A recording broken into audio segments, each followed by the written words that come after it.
genuine ostrich. 3 payments. Wait, what? I'm just goofing. New boot goofing.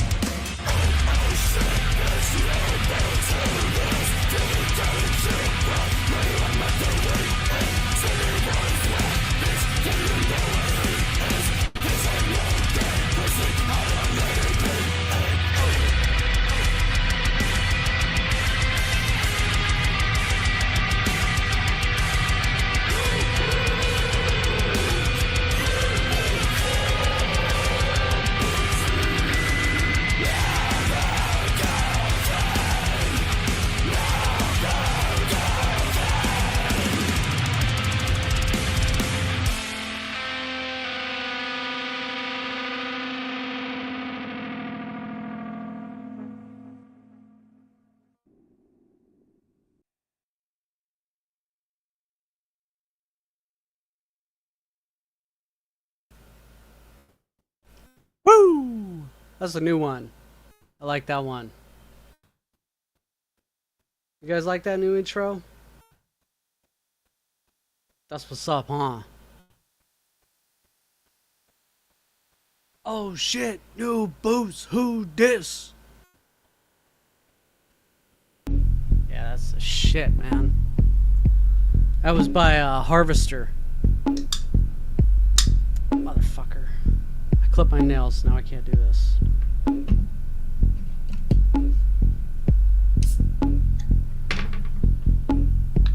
I started up Twitch. I connected my Twitch to the Rumble Studio. Of course, nobody's watching. Yeah, Clorox loved it. Hell yeah. Jameson Campese loved it. Hell yeah. Everyone was into it. Yeah, you know, if Twitch gives me a hard time, I'm probably just gonna like be like, yeah, shut that down.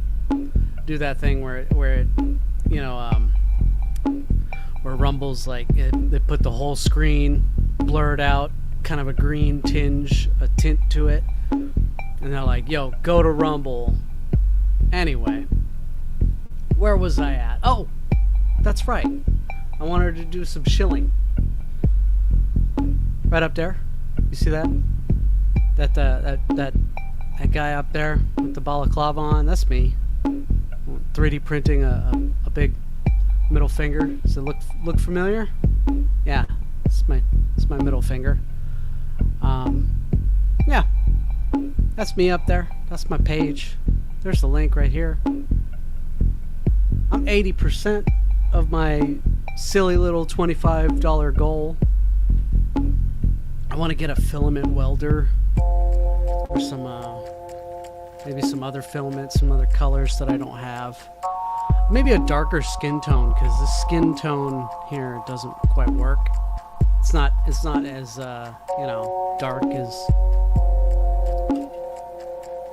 you know, it's not as pink, I guess. I don't know. But there's Jessica Rabbit. Finished her up yesterday. Speaking of which, also, hey Renee, how you doing? Speaking of which, over here on my coffee page, look at what I did. Look at what I did right there.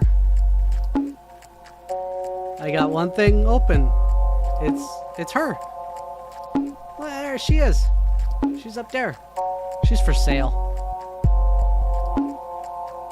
If you oh, you probably can't read that. It's probably too small.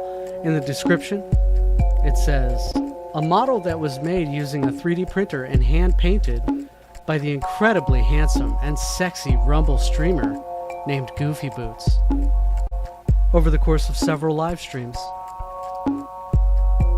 It's pretty accurate. Anyway, she's for sale. If you don't feel like, you know, she's for sale for $40. I priced her at $40 just to kind of move her, you know. I'm pimping her out, yeah. Goofy's Plastic Sleuths. I might have to change the name of my shop. Yep, might have to do that. So, you know, if you would like to, by all means, link is right here. Link is also in the description, along with the link to my shop page. It's the same, you know, spot. Coffee.com/goofyboots. That's my name, right there. Yeah. Or you don't want to sign up on a different site. That's fine. That's cool. You're already signed up here on Rumble. Go ahead and hit the little $sign right there. You can hit that right there. Do a Rumble rant. Any amount's fine. Enough shilling.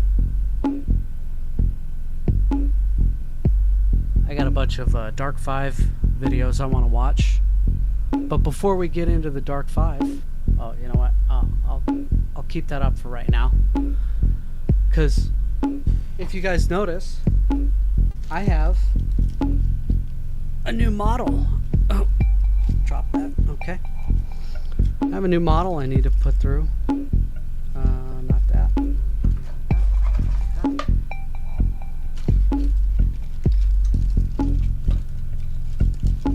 My first commissioned model.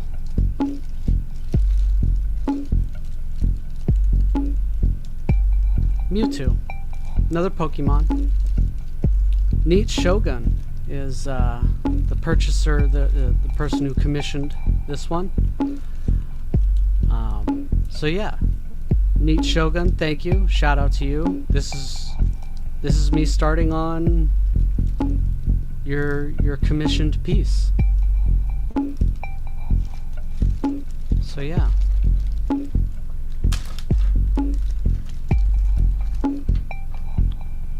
All the little strings are still kind of attached. Clorox Jello shots for 5. You mean like this? Hey, at Goofy Boots, is this working? Yes. Yes, it is. That's very good. I appreciate that. Background music by Q-Sense. He kind of follows just a 1 minute interval in his tracks, and they're pretty neat. At least his I've only ever listened to the first his first album. Came out a while ago. I should probably listen to some other pieces. But anyway, just like with the last model with Jessica over here, a bunch of what I need to do is essentially just taking off the support structure. That's how I'm going to start. And yeah, I got a bunch of the Dark 5 content. Let's switch over to that. Doop-de-doop. Okay. I got a bunch of watch later content. Stuff I haven't seen from Dark 5, or maybe I've seen and I don't remember, you know, like these first two. I don't remember seeing these, even though YouTube says I have. It's got the red bar at the bottom. I don't know, maybe I was drunk or high. I don't know. Yeah, the music is dark cozy. I love it. Real good background music. Your bartender mixer just arrived. Like a person or a thing. I'm confused. Anyway, we're gonna go ahead and we're gonna. Yeah. Oh, that drop.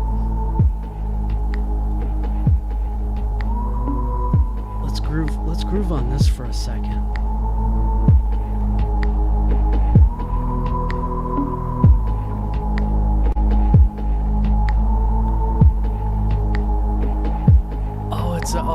It's a mixer. Okay.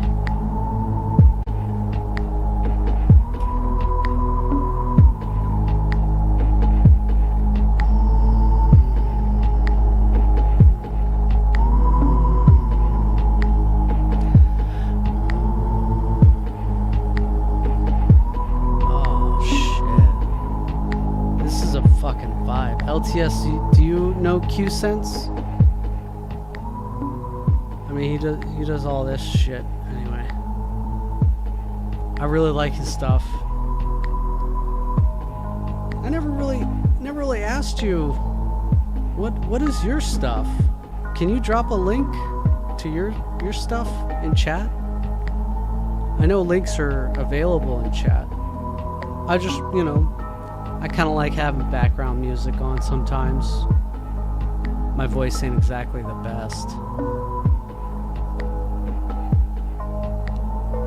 Oh yeah, I should probably tell you how.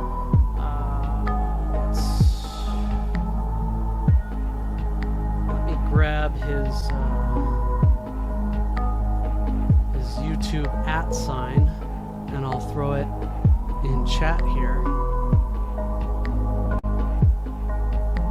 That's his YouTube @QSenseX. Yeah. All right. Oh shit, we got LTS's SoundCloud in here. I'm gonna do and come over here.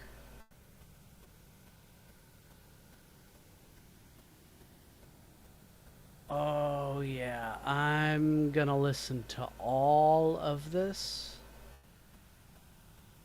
Let me just try the first one real quick.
This because it's really gay.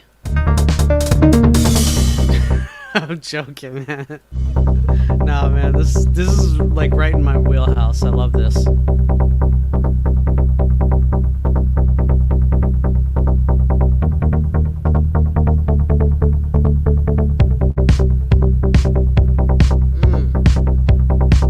Build it back up again.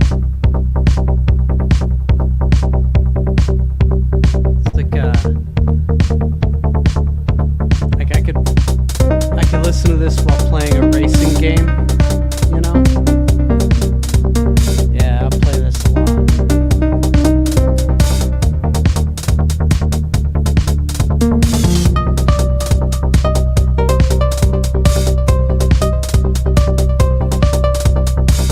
Oh shit. Yeah, LTS, I get that, man. Fucking A. I get that. Anyway, so there's that link in the chat. LTS's SoundCloud. Check it out. If you're watching on the replay, just go ahead and plug that into your URL. Check him out. He supports the channel. I support him. That's how it goes. All right. I think I've burned enough time. I think we got pretty much, whoever's not on vacation Yeah, the downloads are all free on that SoundCloud. I saw all that. So I'm probably gonna scoop that up while you're you're still giving it out for free. Might as well just do that. You know me, I like that free content. Speaking of free content, Dark 5. Like I said earlier, some of these I don't even remember watching. Oh, it looks like they came out like a year ago or so. Apparently I watched. We'll get right into it. And if we run out of content, it's fine. I'll just listen to some more of that music. Alright, where's, hold up. Hold up. I need to... Okay. So I'll show one more time. Coffee.com/goofyboots. You can support me there. You can support me here. All is good. I need to get to work. This is my first commissioned piece, and I need to get to it. Alright. I got desktop audio on. I got my mic. Well, yeah, my mic is on. Man, that would have been fucking horrible if I'd have been talking this entire time just to myself. Let's go. Visible from space, a mysterious formation of stones extends over the 30-mile stretch of sea separating India from Sri Lanka. Oh, I actually do kind of remember this. This is one of the stories that the ancient astronaut guys were like super into, and they were like, this was a road that was made in the ancient times by like damn near ape people controlled by the Anunnaki and all that jazz. This was a big ancient aliens, ancient astronaut story. This is the Ram Setu, also known to many as Adam's Bridge. Stretching between India's Pamban Island and Sri Lanka's Mannar Island, its origins have been fiercely debated. Is it a work of nature, an artifact of human hands, or was it forged by gods for an epic adventure recounted in ancient legends?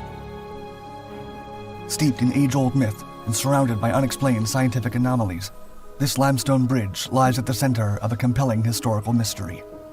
And now, recent discoveries promise to shed new light on this controversial structure, offering a fresh perspective on what we thought we knew, and providing hope that we may finally unravel some of its many secrets.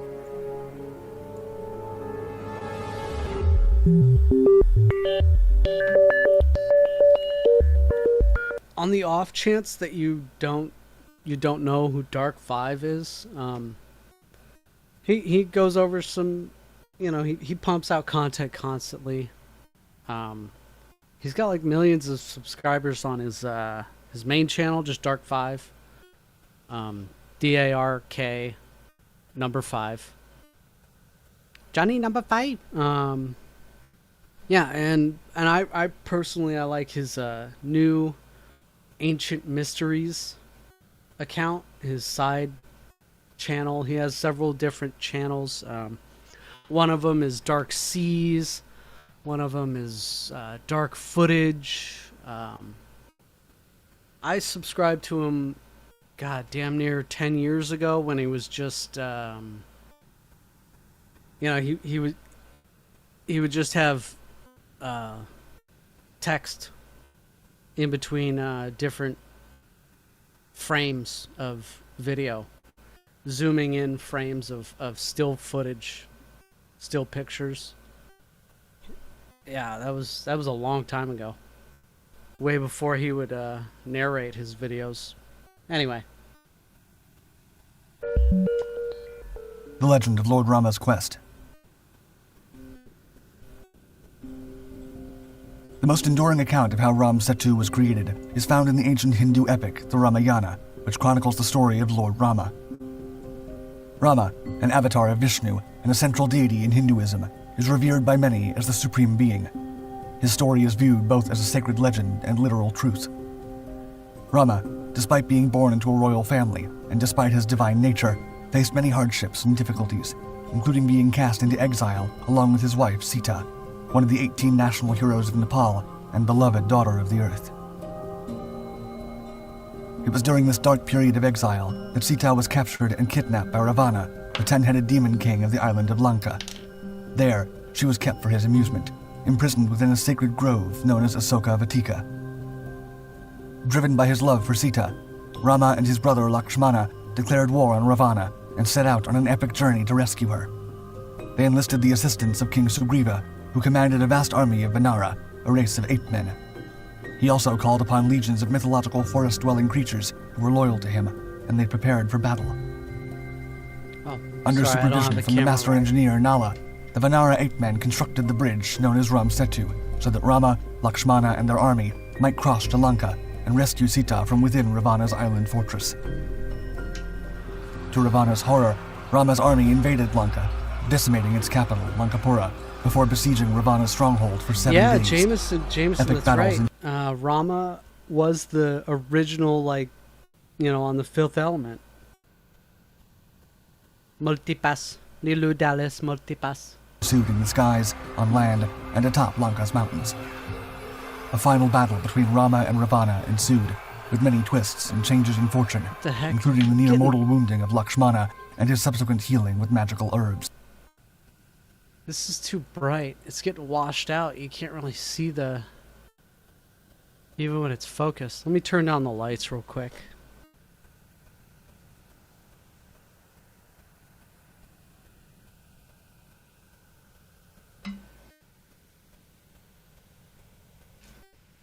That better? It's still washed out like crazy.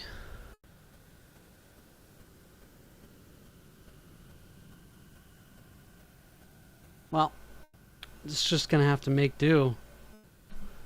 Here, maybe I'll change it to that.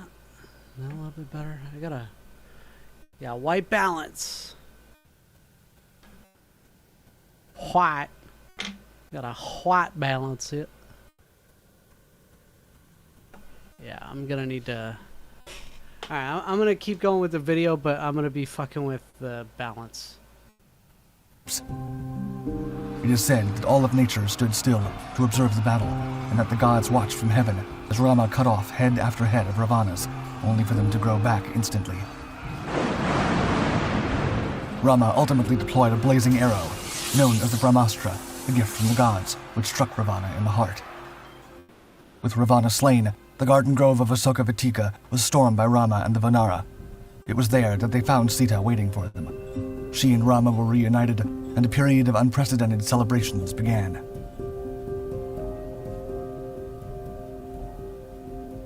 Historical accounts. While most famously known from the Ramayana, Ram Setu has not remained confined to just this epic narrative.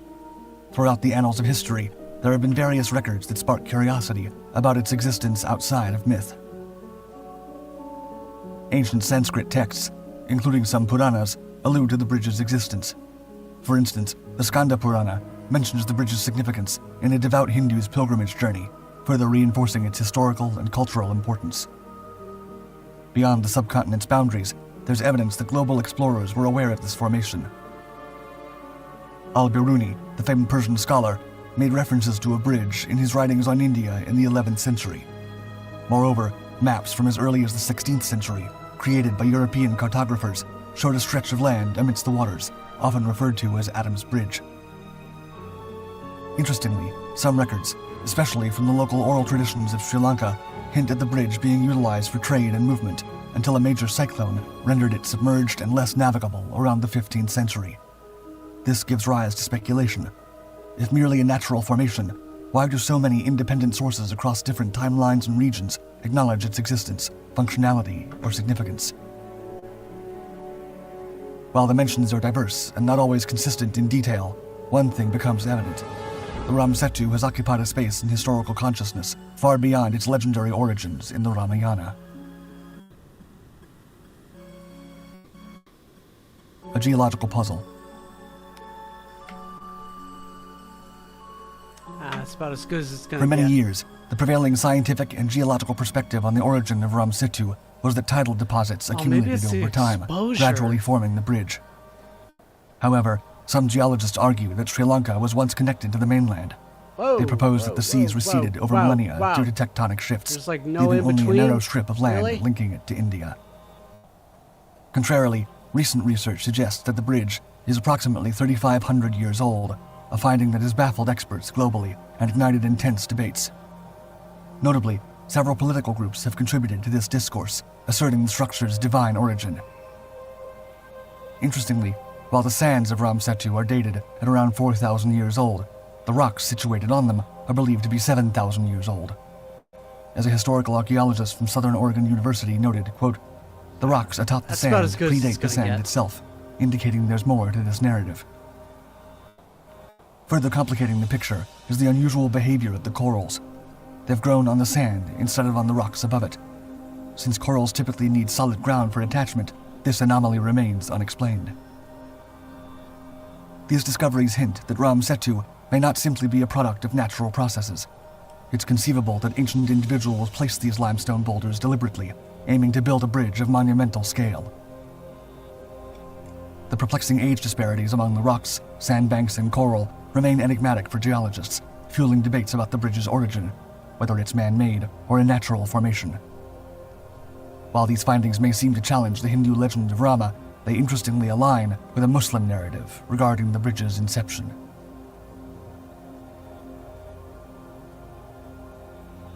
Adam's Bridge. According to certain Islamic traditions, Adam, following his exile from the Garden of Eden, is believed to have arrived in India. The bridge, they say, was constructed by humans to aid his journey to Sri Lanka, leading him to a place now called Adam's Peak. Adam's Peak stands tall at an altitude of 2,304 meters. It's distinguished by a unique impression resembling a human foot, referred to as the sacred footprint. This mountain remains a sought-after pilgrimage site today. Legend has it that Adam stood atop this mountain on a single foot for a millennium, expressing his penance. In doing so, he sought forgiveness for the transgressions that led to his banishment from paradise. Consequently, Ram Setu became popularly known as Adam's Bridge.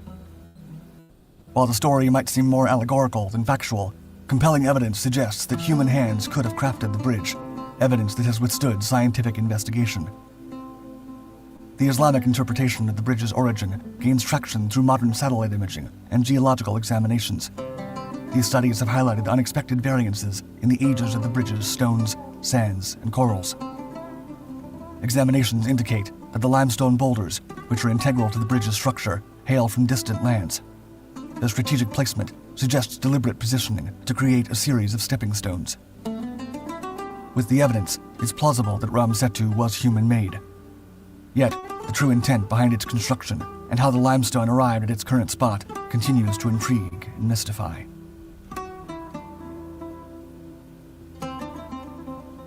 Still controversial.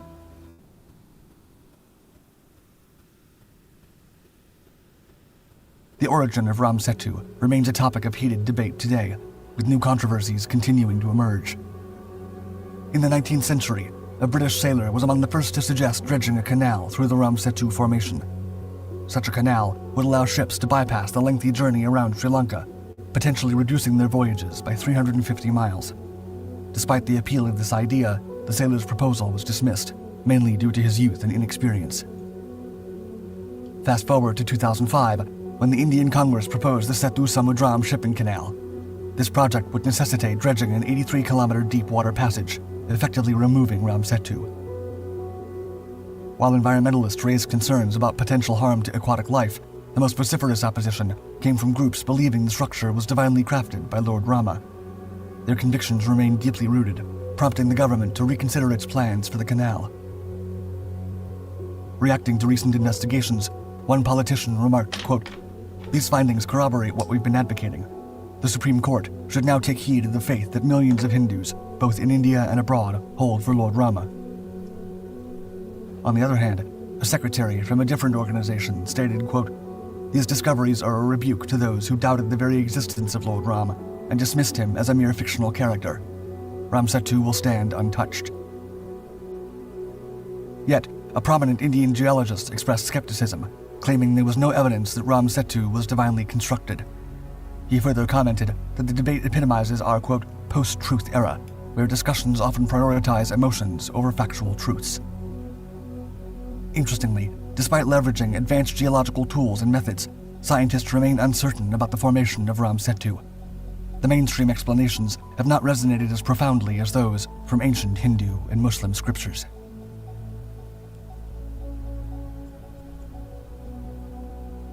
Are you ready to unlock the secrets of the past? Subscribe now to Dark Five's brand new Ancient Mysteries channel and embark on a journey to uncover the most enigmatic and awe-inspiring mysteries of ancient times. Leave a comment if there are any ancient mysteries you want us to explore in upcoming videos. A fascinating and highly controversial chapter of prehistoric America is said to have been found on the sun-drenched shores of Catalina Island, off the coast of Southern California. Hidden among the quiet beaches and rolling hills. This one is called Ancient Giants in America, the mysterious blonde-hair, blue-eyed giants of Catalina Island. I happen to know a little bit about this one as well, being that I live here in California. I've heard about this. There's a lot of talk about this being a hoax. Take that for what you will. There was a person that lived on the island that was, he wanted to make a museum. Excuse me. I forget the person's name. He wanted to make a museum and this and that, and he wanted to be the sole proprietor of the island and this and that. He had monetary gain for it, So it's widely assumed that this person was lying. But anyway, it's an interesting story. There allegedly lies proof of an ancient race of fair-haired giants, taller and more robust than the modern human. Identified through the discovery of giant skeletons, the giants are said to have possessed technology far advanced for the time. This assertion has sparked a vivid debate among scholars, archaeologists, and enthusiasts alike. Meanwhile, a more widely accepted archaeological treasure resides just north on Santa Rosa Island, the Arlington Springs Man. Discovered in 1959, it's the oldest known human skeleton in North America. These remains, belonging to a man who roamed the earth over 13,000 years ago, have significantly enriched our understanding of early human migration patterns and life in prehistoric North America. I don't know where that flew. What are the stories of these discoveries that have contributed to the compelling mystery of our human past and the eternal quest for our origins?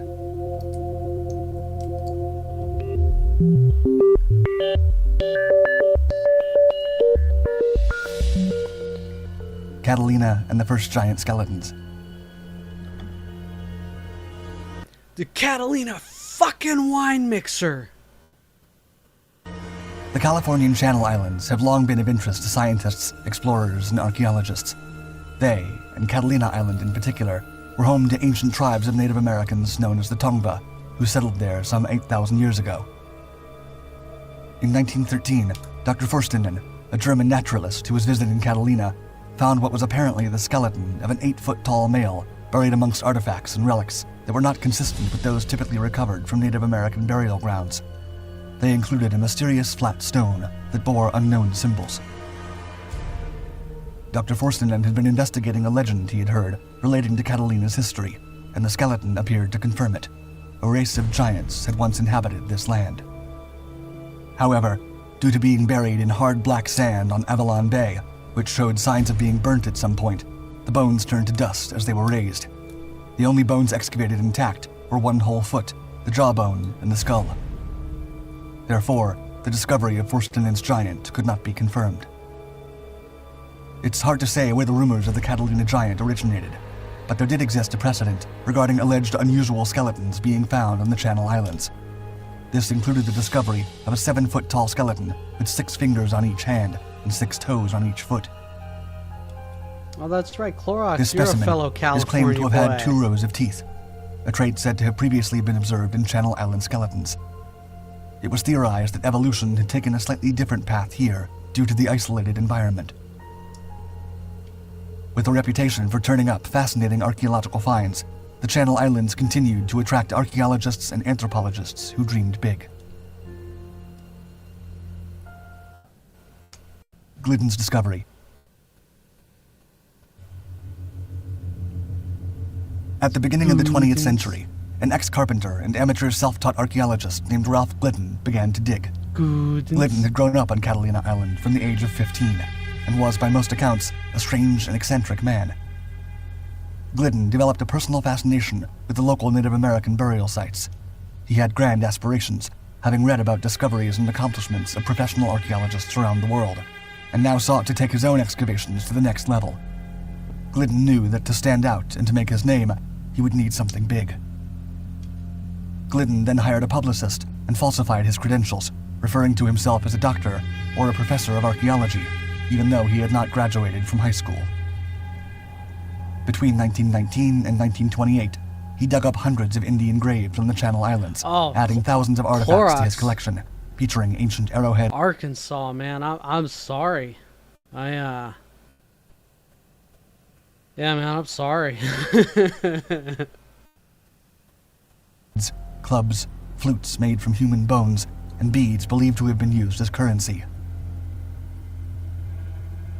Glidden excavated as many as 800 ancient burial sites, primarily those of the native Tongva American Indians.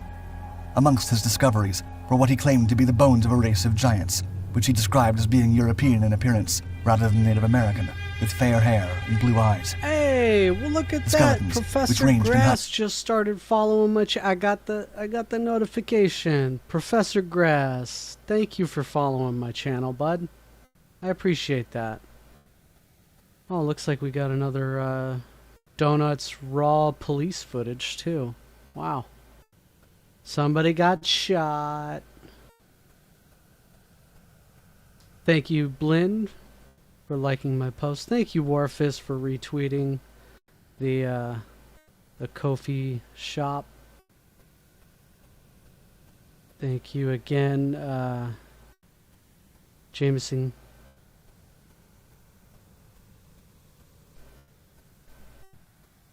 Thank you, everybody, tweeting, retweeting, getting my stuff out there. Oh, I appreciate it. Thank you, Nikki. Thank you for retweeting as well. That's some fucked up looking face over there. It's like a weird Willem Dafoe with long hair, you know? Remember that one Willem Dafoe movie where he played Jesus, but he was like flawed? Yeah, he kind of looks like that. Yeah, it's kind of creepy, huh? It kind of look like Willem Dafoe. What's up, MILF? Shout out Miami MILF.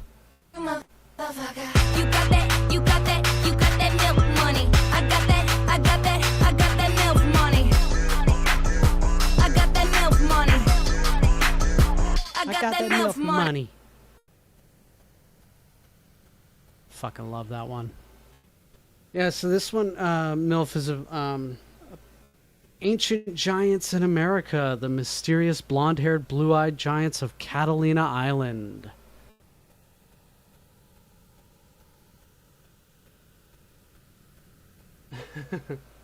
Now I'm putting them together, Stone. How's it going, Stone Malone? Everybody's coming in now. Everyone's coming in late. That's cool. That's fine. No, just show up whenever you want instead of during the start of the show. It's fine. It's whatever. I like to see homos naked. It's cool. Good.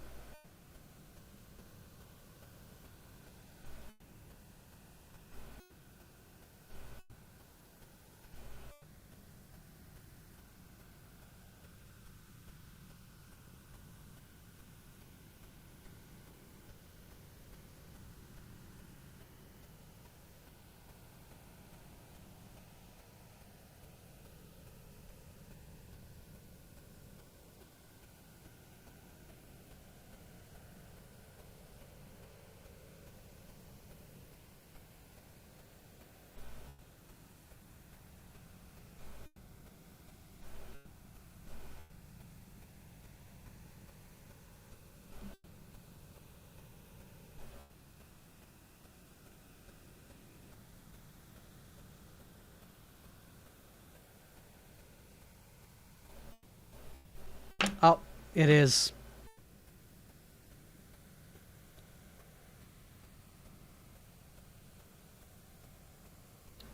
Thank you, MILF. Yeah, I have to remember I turn off the desktop audio when I do the sound drops. That way they don't do their thing.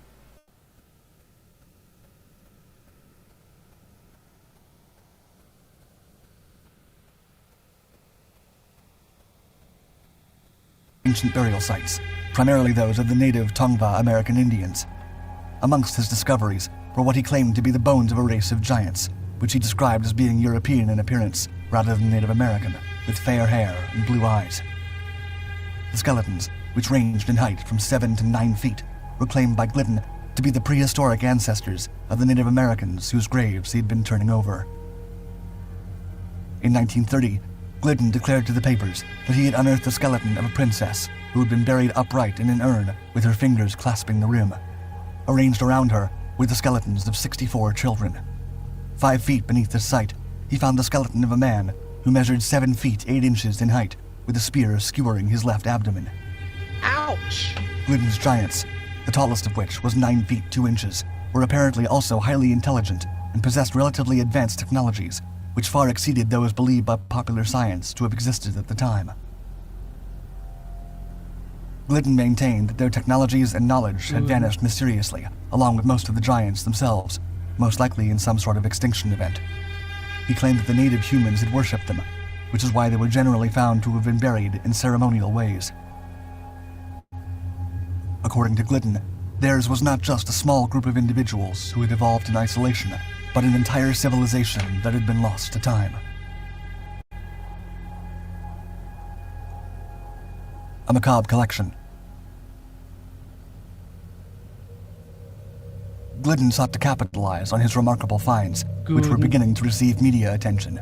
Such a In weird 1924, he founded the Catalina Museum of Island Indians, where he stored and displayed his collection, which was, in his words, quote, a unique and weirdly spectacular institution. Yeah, so this is The museum why featured stacks of bones taken from the looted. this is why people think he's a hoaxer and stuff, because he stood to financially gain from this, discovery. That, oh yeah, there's giants on this island. There's gold in them there hills. Graves of Native American Indians. Glidden furnished the space decoratively, using the remains he had dug up, and even fashioning cornices from shoulder blades.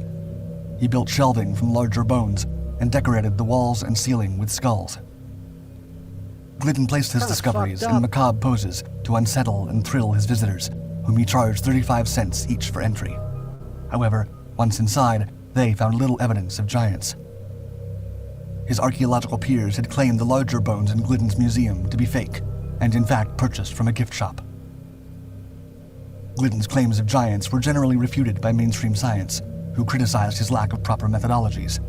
Some media labeled Glidden a hoaxer, and in 1950 he closed his museum. Glidden attempted to sell his collection, still believing it to be worth a great deal. However, it was bought in 1968 for just $5,000 by the Wrigley family, who had made their fortune in chewing gum and had expressed an interest in preserving the history of Catalina Island. The Wrigleys later donated Glidden's finds to the local Catalina Museum. The mystery of the first humans. The true nature of the first people to have inhabited the Channel Islands has been the subject of debate. And at the center of this debate is a set of human remains referred to as the Arlington Springs Man, discovered around a decade after Glidden's museum closed. If Glidden's methods had been more sound, this monumental discovery might have been his. However, the bones were discovered by an archaeologist named Orr, who suspected that they might reveal something of the island's true past, but could not at the time have anticipated the importance of this find. The Arlington Springs Man was found protruding from the sides of a canyon cliff on Santa Rosa Island, 100 miles northwest of Catalina. The bones were buried 37 feet below the cliff top, amongst sediments that appeared to be from the Pleistocene era, which ended some 11,700 years ago. Understanding the limitations of modern dating methods, Orr preserved his find by excavating the entire block of earth, encasing it in plaster, and moving it to the Santa Barbara Museum of Natural History, where it would wait until technology had advanced far enough that accurate dating could be carried out. Eventually, in the late 1980s, when Orr was in retirement, the Arlington Springs man's remains were unwrapped. A sample was taken from a femur bone, and a radiocarbon dating expert found the remains to be an incredible 13,000 years old, making them the oldest reliably dated human remains in America. The presence of human life on the Channel Islands in such an early period of human history suggests that watercraft were being used as a method of coastal migration in America far earlier than historians had previously thought. It also made the possibility of Glidden's giants even more distant. As archaeological methods and technologies advance, excavations on the Channel Islands continue, and researchers hope that we will soon know more about the life of the Arlington Springs man and his people. A strange and mysterious case.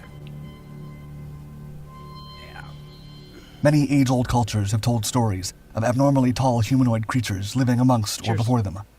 Also, many skeletons over 7 feet in height have been found around the world, many featuring other abnormalities, such as elongated skulls and immense jawbones housing multiple rows of teeth.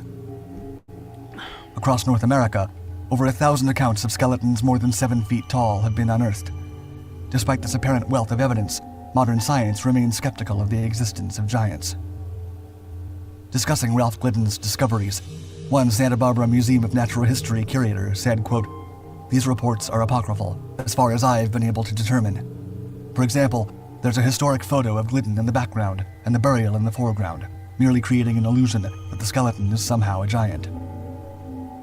However, the reason why numerous comparable discoveries have been made on Catalina and the Channel Islands remains unknown.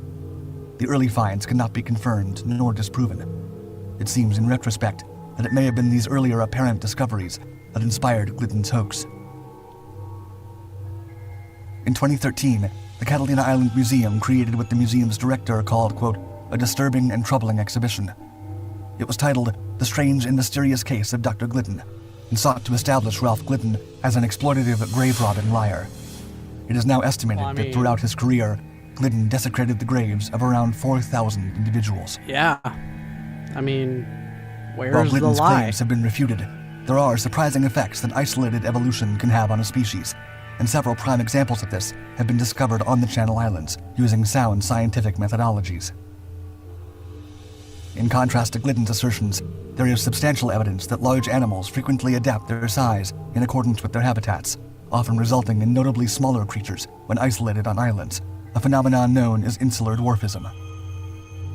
This is exemplified by the pygmy mammoth, a dwarf elephant less than half the size of its Columbian mammoth predecessors. Oh, look, Its remains were first unearthed on the Channel Islands in 1856, and subsequent discoveries were made in the same strata where the Arlington Springs man was found. Another illustration of insular dwarfism is the island fox, the tiniest fox species in North America. It's exclusively indigenous to the Channel Islands and can be observed there today. Tiny little fucker. Even with substantial discoveries of unusually large skeletal remains spread throughout the continent, the mainstream scientific community continues to express doubt about the existence of ancient giants.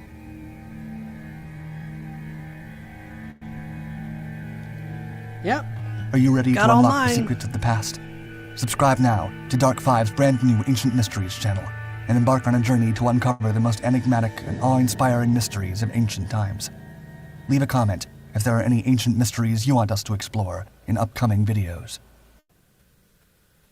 In the year 1522, as the ship Victoria sailed triumphantly into the Spanish changed his harbor, microphones, it marked the didn't he? culmination of All right, this one is the last ancient. Oh, that's right. This one's. I put this one next to this one because it was another giants. The last ancient giants, the Patagones. Ooh, ah. of an expedition that had forever altered the map of the world. Of 5, only this single ship returned, carrying a mere 18 of the original 260 souls who set out to chart unknown waters. Among the many marvels recounted by these weary but triumphant survivors, one tale stood out, so fantastical it strained credulity, an encounter with giants in the remote lands of Patagonia. Magellan's journey, meticulously recorded by scholar and surviving crew member Antonio Pigafetta, was marked by both wonder and peril. Approximately 2 years into their voyage, the crew witnessed an astonishing sight as they navigated the uncharted waters near the Patagonian coast. On the shoreline, seemingly dancing and singing in a language as foreign as the land itself, was a figure. The being, appearing almost mythical, was unclothed, energetically throwing dirt into the air. His size was what struck the crew with awe and fear. He was a giant, far too large to be merely human. Pigafetta's accounts describe this moment with an almost palpable sense of wonder. The giant, he wrote, was, quote, so tall that the tallest of us only came up to his waist. This first encounter set the tone for what was to follow. Magellan sent a crew member ashore to communicate peace and friendship. The sailor, undoubtedly trembling with a mix of terror and fascination, was instructed to mimic the giant's singing and dancing. This unusual yet sincere gesture bridged the gap between two worlds, and the giant, initially hesitant and afraid, responded with cautious curiosity. The giant was led to where the rest of the crew could come ashore and give him food and drink. Following an incident in which the giant became so startled by his own reflection in a mirror that he fell down, he led the crew to the rest of his tribe. It wasn't long before Magellan hatched a plan to kidnap two giants and bring them back to Spain. Jesus Christ, He shared various little trinkets with them, so they wouldn't be... Why would they do that? Why would these ancient discovery, guys... Hey, Mr. Footbag, how you doing, man? What? Hey, we're gonna be all nice to you. Hey, here's some food, here's some drink. Okay, guys, we're gonna kidnap two of these fuckers, and then we're gonna bring them back. What the fuck? God damn it. That is so fucked up. Jesus. Fucking ancient white people, man. They fucking suck. Anyway, while I'm paused and I'm actually looking at Rumble Studio, I see that there's 27 of you here. Go ahead and hit the button that looks like that. Push that one. That one looks good, yeah? Looks exactly like that. And then, if you feel like it, if you think I'm worth it, go ahead and support me at Ko-fi.com. Coffee, whatever, however it's said. Coffee.com/goofyboots. That's me right there. And if you don't want to sign up on the site, that's okay. Go ahead and hit a Rumble rant. It looks like a $. Give me $1. Do it. Give me $1. But over here on my Coffee page, that's me. I'm 80% of my $25 goal. It's just $25 just so I can get another roll of filament in a color that I need to get. Probably pink or purple or something along those lines. Haven't got that yet. But if you go ahead and you scroll down on this Coffee link, you'll see something a little familiar, something I've been working on. Not you familiar, recognizable familiar. You see this girl right here? You see that she's for sale. I'm selling her. I'm selling her body. For only $40. Thank you, Jameson Campo. Jameson Campese for $1 said, $1, I did it. I appreciate that, man. But yeah, this legally distinguishable and not copyright infringing Jessica Rabbit is for sale for $40. And the description here says, a model that was made using a 3D printer and hand painted by the incredibly handsome and sexy Rumble streamer named Goofy Boots. That's me. That's this guy. Over the course of several live streams. None of that is a lie. It is all 100% factual. Anyway, back to the content. Be suspicious when eventually handcuffed.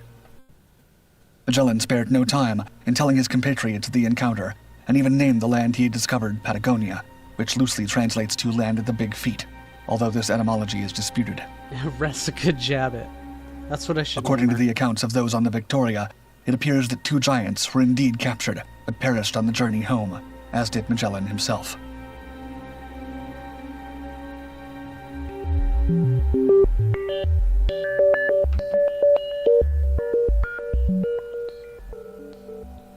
Further encounters. Some may consider Magellan and Pigafetta's tale to be too outlandish to be true, but there exists an undeniable trend in historical accounts, with many other explorers also claiming to have encountered the towering inhabitants of Patagonia. Other explorers, drawn by the allure of the unknown, eagerly sought these mythical beings, contributing their own experiences to this growing legend. The age was ripe for such stories. In a time when the world's edges were still being mapped, the idea of giants inhabiting distant lands captivated the European imagination. Sailors and explorers returned with varying tales of encounters with these enormous beings, their descriptions ranging as high as 15 feet tall. However, these accounts often contradicted each other, adding a layer of mystery and skepticism to the legends. When Sir Francis Drake visited South America in 1579, his crew reported seeing individuals of significant height. Interesting Goofy Boots fun fact. I am a descendant of Sir Francis Drake. He was also a pirate. Though only around 7.5 feet tall. This stark difference in the accounts raised questions about the reliability of these stories.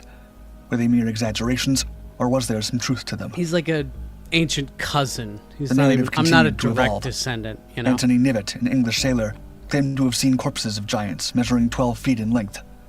Around the same time, another Englishman told of an encounter with natives who towered over his crew.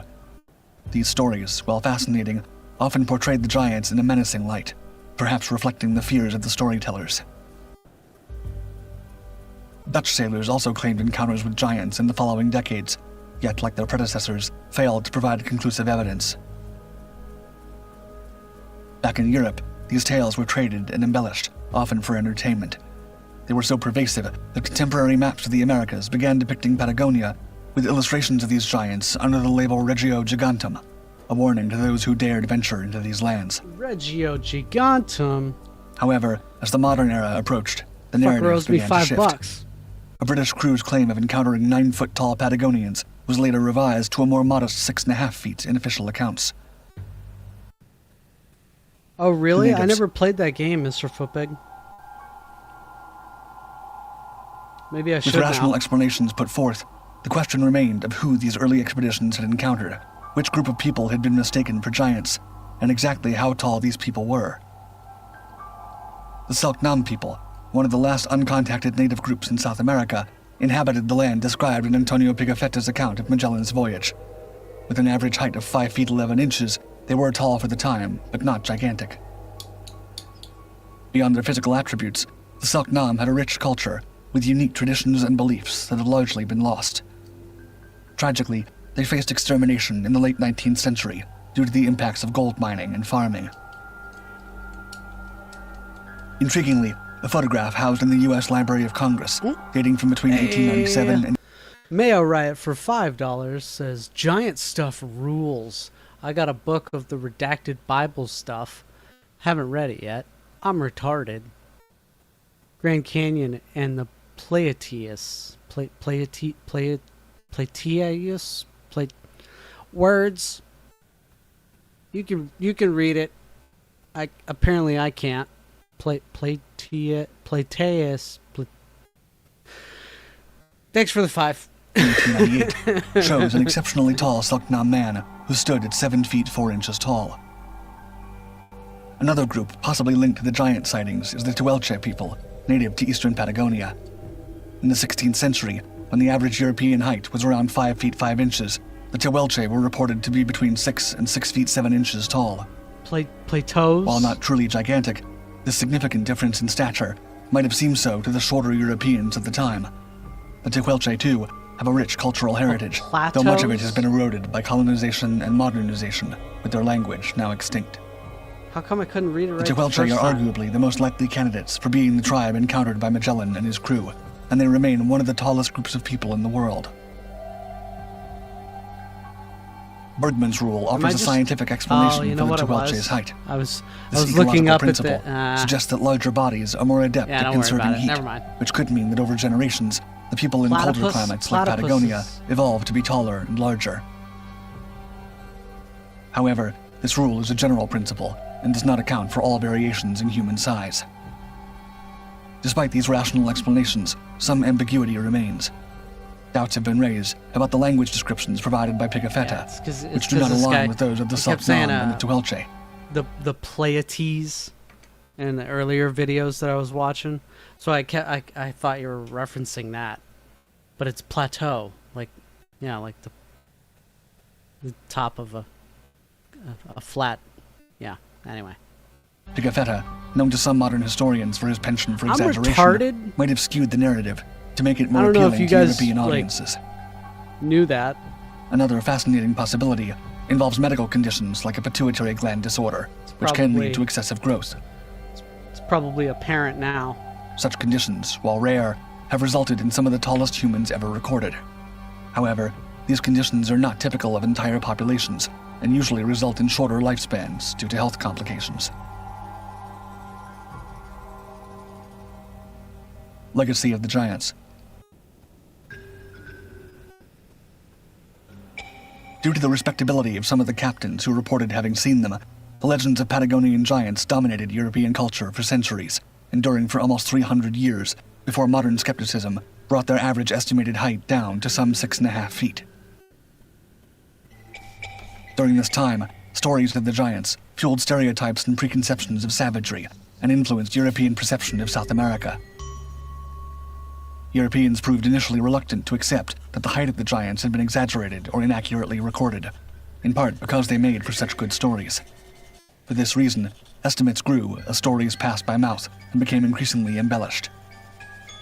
Even today, conspiracies concerned with altered or erased chapters of history have cited the Patagonian giants, along with legends of other abnormally large humanoids, such as the giants of Catalina, as potentially offering evidence of unknown extinct species. Charles Darwin, in his 1831 publication The Voyage of the Beagle, offered a more grounded perspective. He described the Patagonian natives not as gigantic, but as, quote, certainly the tallest race which we anywhere saw.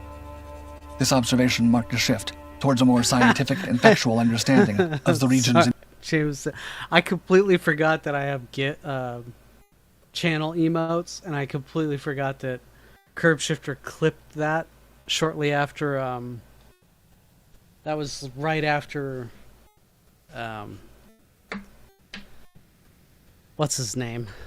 I'm mimicking him in the GIF. The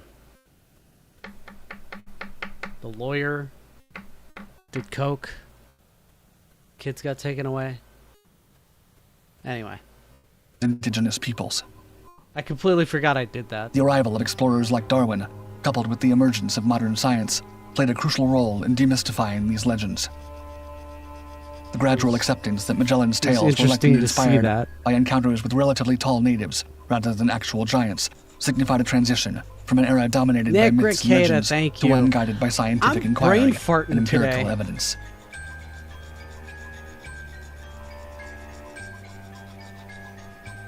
Are you ready to unlock the secrets of the past?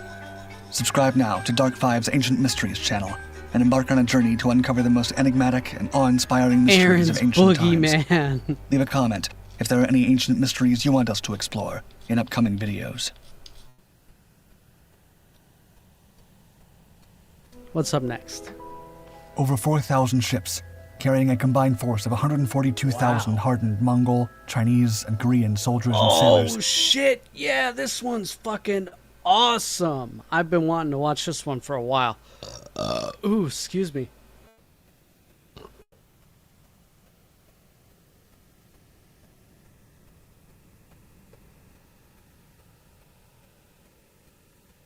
Sometimes I'm tarded.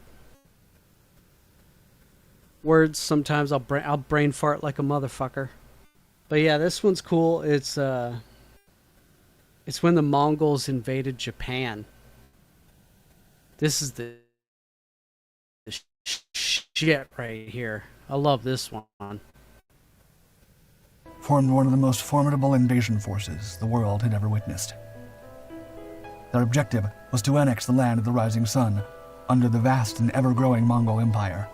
The Japanese, despite their valor and martial prowess, faced an enemy whose vastness and military might seemed almost insurmountable. But Japan, an island nation with deep spiritual beliefs, was not to be taken so easily. Its people, warriors and commoners alike, braced themselves for the impact, determined to defend their homeland against an unstoppable force. As the battle drum sounded, something even more powerful was stirring. The world, especially the Mongols, was about to learn that nature sometimes takes sides.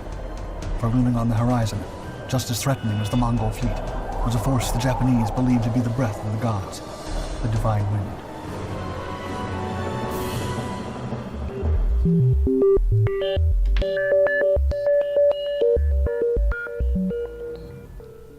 Eyes on Japan. Spanning the 13th and 14th centuries, the Mongol Empire's expanse was nothing short of breathtaking. From the Pacific shores to the Baltic Sea's cold waters, and from the icy realms of Siberia to the warm waves of the Arabian Sea, the Mongol dominion was unparalleled. By the mid-13th century, the legendary Genghis Khan had passed on, but his legacy of conquest was far from over. His grandson, Kublai Khan, inherited not just an empire, but an insatiable hunger for expansion. As he furthered the Mongol incursions into China and what is today's Korea, Kublai's gaze turned seaward, towards the tantalizing islands of what we now call Japan. The Korean kingdom of Goryeo, once a loyal vassal to the Mongols since the 1250s, was now in turmoil. As it was being forcefully integrated into the Mongol Empire, battles raged until the early 1270s. With Kublai's forces simultaneously challenging the Yuan dynasty, Goryeo's strategic location made it an ideal launchpad for a potential assault on the Japanese archipelago. But the Mongols weren't mere brutes. Before drawing their swords, they extended a hand, sending emissaries to foreign lands, seeking tributes and allegiance. In 1266, Kublai Khan initiated this diplomatic dance with Japan, then under the Hojo clan's rule. But Japan remained unyielding. As emissaries came and went without success, Kublai's patience waned, and Japan braced itself. By 1273, diplomacy's soft touch had failed. Kublai Khan, recognizing the futility of words, commanded his armies to prepare for war. The northern coast of the island of Kyushu beckoned as the prime target. The Straits of Tsushima charted the path, with the islands of Tsushima and Iki as natural waypoints, all leading to the ultimate prize, Hakata Bay on Kyushu, a mere 200 kilometers from the southern coast of Korea. As preparations for the invasion began, a colossal fleet was constructed. Reliable sources from this period are scarce and often contradictory. Some accounts even compare the Mongol fleet size to the Allied invasion force during D-Day in 1944, though this might be a historical exaggeration. Yeah. Korea harvested so many trees to build the Mongol fleet ships that it would later lead to a prolonged shipping shortage. The Mongols also gathered troops, weapons, and other resources from the region. However, logistical challenges led to a 3-month delay in their plans. The first invasion. As the Mongol fleet set sail for Japan, the contrasting nature of the two armies was stark. The Mongol army primarily wielded bows with a range of up to 300 meters and had early access to gunpowder weapons. Their light cavalry, armed with bows, made them formidable opponents on Asia and Central Europe's vast steppes and plains. However, this advantage diminished when storming a beach under enemy fire. The Mongol military strategy was based on mass conscription, where everyone was expected to participate in warfare. In contrast, the samurai of Japan represented a small elite group of warriors who dedicated their lives to combat training. They were notably more proficient with handheld weapons compared to the Mongols. On the 2nd of November 1274, the invasion fleet, consisting of an estimated 15,000 soldiers, Mongols, Han Chinese, and Koreans, set sail. They were met by a Japanese force, which, though estimates vary, likely numbered between 6,000 to 7,000. After a 2-day voyage, the Mongols reached the sparsely populated island of Tsushima. Here, 80 samurai stood against a Mongol force in the thousands. By the morning of November 80? 4th, the Mongols had swiftly overcome the Japanese defenders, securing Tsushima within a day. They left a trail of destruction, razing buildings and slaughtering civilians. the island of Iki was their next target. On November 13th, the Mongols faced resistance from 100 samurai and armed civilians on Iki. After intense combat, the defenders retreated to the governor's castle. In a tragic turn, the governor's attempt to save his daughter ended in her death at the hands of the Mongols, as their fighters overcame fierce resistance. Following the capture of the castle, the Mongols exacted a brutal revenge. Civilians were mercilessly killed, and their bodies were strung up in a grim necklace across the bows of the Mongol ships as a warning to their adversaries. However, the Mongol momentum faltered at Hakata Bay. Landing on November 19th, they were met by a formidable Japanese force. The samurai struggled initially, bound by their code of honor, often seeking single combat. The Mongols, moving in large coordinated groups and using crude bombs, had the upper hand. But the samurai's prowess in close combat and a crucial shot by a Japanese archer that took out a Mongol commander shifted the tide. As night fell, the Japanese awaited reinforcements.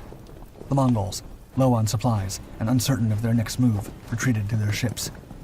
Their exit was further hampered by Japanese boats that were set ablaze and launched at the fleet, along with a sudden storm that inflicted significant damage. The battered Mongol force eventually made their way back to Korea. Planning a second invasion. While Kublai Khan grappled with revolts across his vast empire, he was simultaneously pushing his conquest of the southern Song territories, culminating in their subjugation by 1279. Perhaps he believed that the mere threat of his earlier invasion might have been enough to cow the Japanese into submission. In a bid for diplomacy, he dispatched envoys to Japan once again.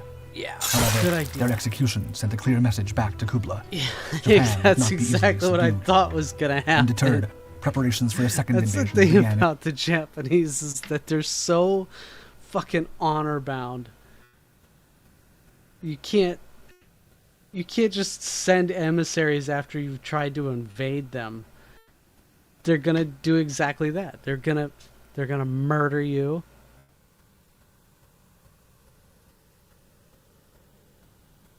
Who the fuck? Sorry.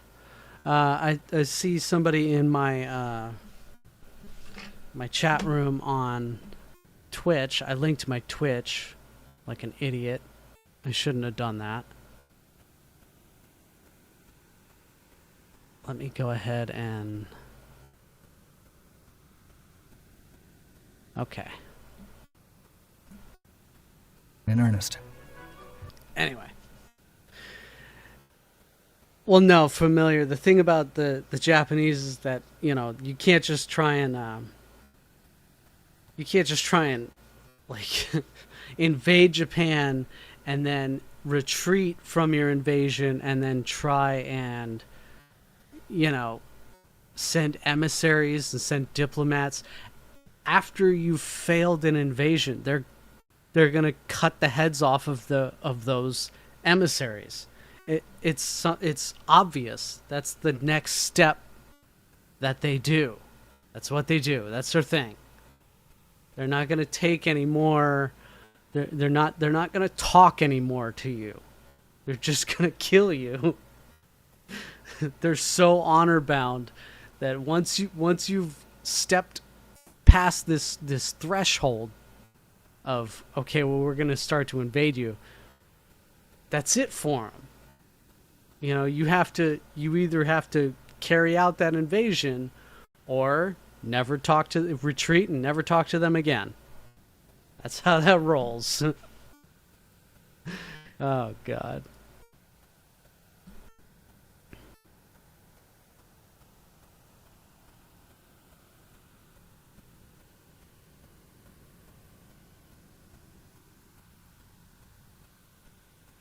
At 4 Patriots, the 4th of July is like Christmas. That was yesterday. So to celebrate, they are bringing back one of their best-selling offers for a limited time. When you buy the powerful Patriot Power Generator 2000X, you'll also get 2 solar panels for free. That's right, not 1, but 2 free. 100-watt solar panels came with every generator. doubling your power and cutting your charging time in half. So claim your power independence and 2 free solar panels by going to 4patriots.com. That's the number 4patriots.com. Hurry though, because this double free solar panel offer deal ends on July 8th. Once again, that's 4patriots.com. The number 4patriots.com.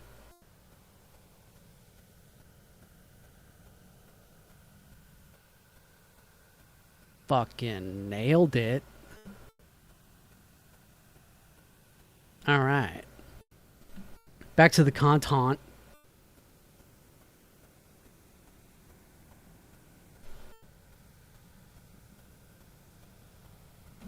Oh, that's right, Mail, right? Your stream. I forget that. I'm going to click on your name there. I'm gonna go over here, rumble.com, Mail Riot. I better be following your channel already. I'm not? That's gay. Alright, I'm following your channel now. That was gay. I wasn't following your channel. Oh, you're playing Fallen Aces too? Awesome. Awesome. I still haven't started that game.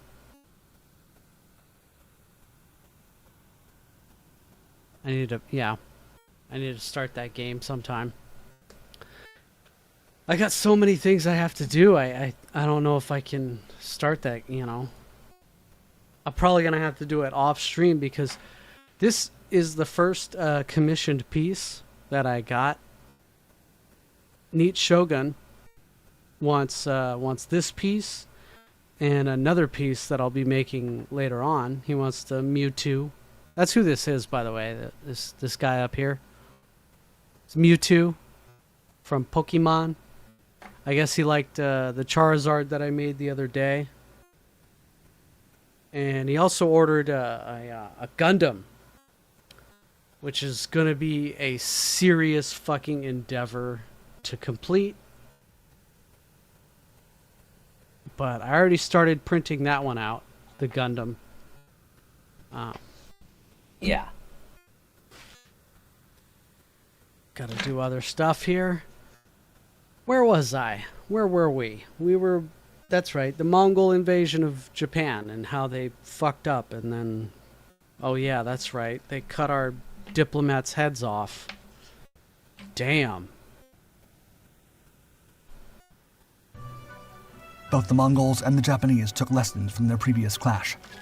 The Mongols fortified their armor to withstand Japanese arrows, while the Japanese erected extensive walls and other defensive structures. Erected extensive wall arrows, while the Japanese erected extensive walls and other defensive erected extensive walls and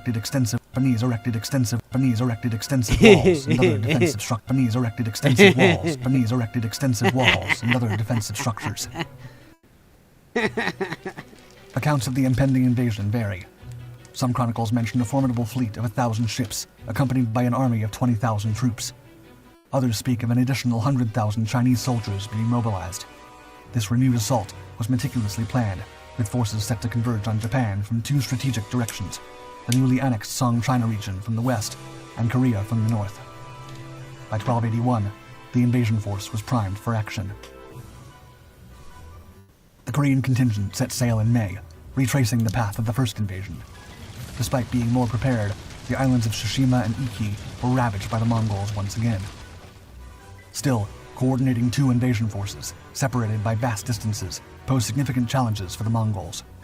Their plan was to rendezvous on Iki, but the Chinese commanders, acting on their own accord, chose to strike the west coast of Japan instead. Jameson, that's what she said. Divine Wind. The Mongols' early success was short-lived, as the second invasion attempt moved on to the larger islands of Japan. Their fleet struggled just to land and secure a position. At Hakata Bay, the Japanese repelled Mongol ships with a barrage of arrows. While the Mongols managed to seize a few smaller islands, planning to use them as bases, the Japanese swiftly retaliated with nimble vessels and flaming boats. Despite gaining some knowledge of naval warfare from the Koreans, the Mongols found themselves out of their depth in this predominantly naval and amphibious setting. They were eager to disembark from their ships and deploy their forces on solid ground. However, the formidable Japanese wall defenses stood firm. The samurai, adapting quickly, devised effective strategies to board Mongol ships and engage in close combat. The Mongols fortified their ships with chains and planks to defend themselves. However, they still faced difficulties in launching further landing operations. The Mongol forces grappled with additional challenges. The morale of their Chinese soldiers waned. Disputes arose among Mongol commanders. And Okay, so as someone who knows a little bit about establishing a beachhead, a naval assault on a beachhead, it's kind of stupid to do. Like, it's really is kind of stupid to do that, especially like, you know, how we used to do it. It was very stupid. a contagious disease spread through the fleet. As the situation reached a Cheers. deadlock, Japanese reinforcements kept pouring in. Then, an unexpected and powerful force intervened: extreme weather. Typhoons, common during the summer, struck with fury. Thank you for the On retweet, August Ja. 15th, the chained Mongol Ja fleet in 411. Hakata Bay, rendered immobile, was decimated by a colossal storm. Ships were either wrecked against the coast, sunk in the bay, or left stranded. Thousands of soldiers perished. Kublai Khan's amphibious force was dispersed. Some remained on Japanese islands, only to be captured and executed by the samurai, while others tried to retreat to Korea. Rumors suggest that in their euphoria, the Japanese even considered launching a counteroffensive against Mongol-occupied Korea. There's also speculation that Kublai Khan pondered a third invasion, but ultimately chose caution over valor. The resilient and adaptive Japanese defense, combined with the Mongol struggles in mastering amphibious warfare, likely led to Kublai's downfall. This defeat etched itself into Japanese history, with many accounts, albeit unverified, evolving into legends. While the typhoon might not have been the sole turning point of the campaign, the Japanese perceived it as a heavenly intervention, a divine wind known as kamikaze, believed to have been sent to safeguard Japan. The legend would take a darker turn in 1945, when young Japanese pilots embarked on kamikaze missions, attempting, yet failing, to repel another formidable fleet threatening their homeland. Hoorah! Hoorah! Are you ready to unlock the secrets of the past? Subscribe now to Dark Five's brand new Ancient Mysteries channel and embark on a journey to uncover the most enigmatic and awe-inspiring mysteries of ancient times. Leave a comment if there are any ancient mysteries you want us to explore in upcoming videos.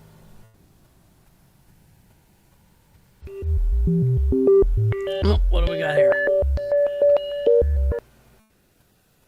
Lost inventions of the ancients. 5 high-tech discoveries ahead of their time. Ooh. These ones are good one. I like these ones. These ones where they're like, oh, what the fuck? It's a watch from 13 centuries ago. Holy shit. Terra Preta. Imagine an agricultural system so efficient that it has the power to regenerate itself. Oh! This is the... So Terra Preta is by far one of the craziest, coolest things. There are people who claim to have it now. They're mostly lying.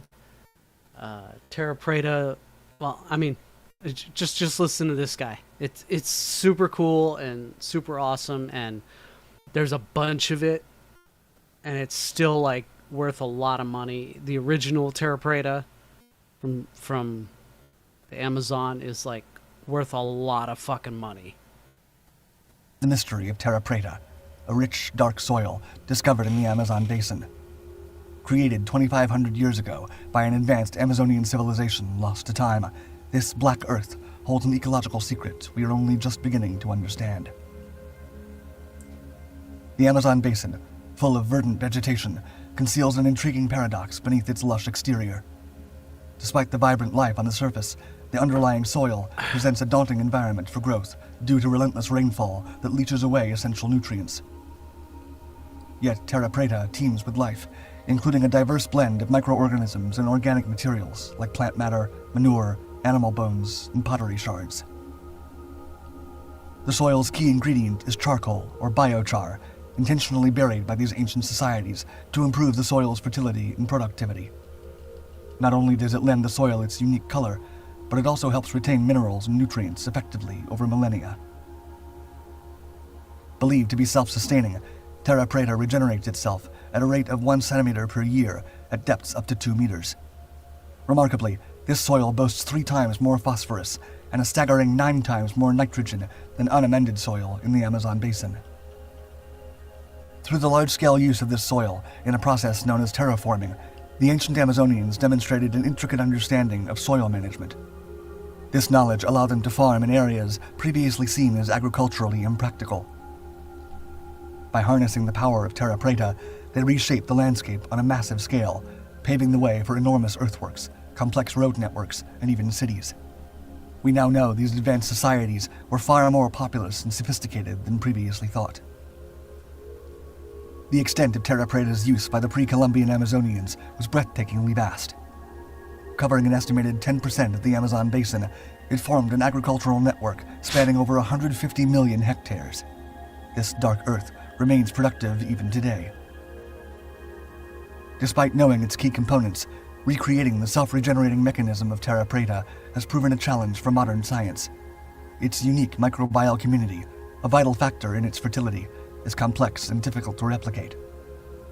Additionally, the role of biochar, while acknowledged, is not fully understood. Current biochar studies show promising results, but they fall short of fully replicating Terra Preta's self-sustaining and long-lasting properties. The Iron Pillar of Delhi, rust-free iron.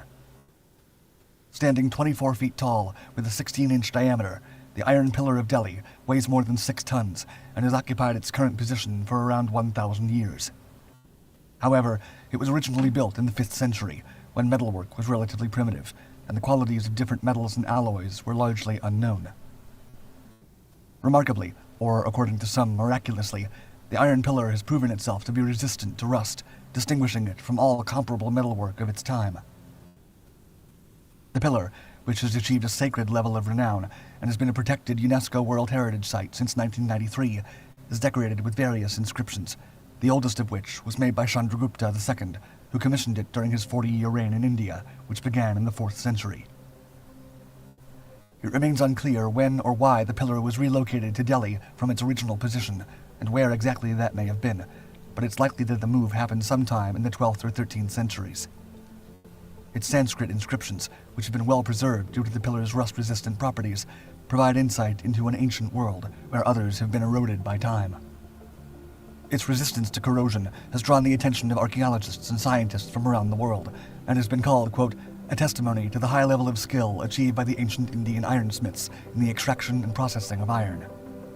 Indian scientific analysis of the pillar attributes its rust resistance to the high quality of workmanship and materials used, including a high phosphorus content in the iron, which reacts with the iron and air to form a protective layer on the surface. Other analyses claim that environmental factors have played a significant part, namely the lack of humidity. Believed to have been forge-welded from 98% wrought iron, making it exceptionally pure for the 5th century, the rust-free Iron Pillar of Delhi continues to stand strong and untouched by the ravages of time. Mayan zeolite filtration system. That's an interesting one. The Mayan civilization is known to have exceptionally advanced construction methods, but elements of this, which are often overlooked, include water transportation, storage, and filtration systems that were highly complex and far ahead of their time. A prime example of this Mayan ingenuity is the Corriental Reservoir filtration system, built over 2,000 years ago in the ancient city of Tikal in northern Guatemala. Never seen It this is believed to have been the first of its kind anywhere in the world. The area suffered long dry seasons, rendering it near uninhabitable and making a ready supply of clean water an absolute necessity.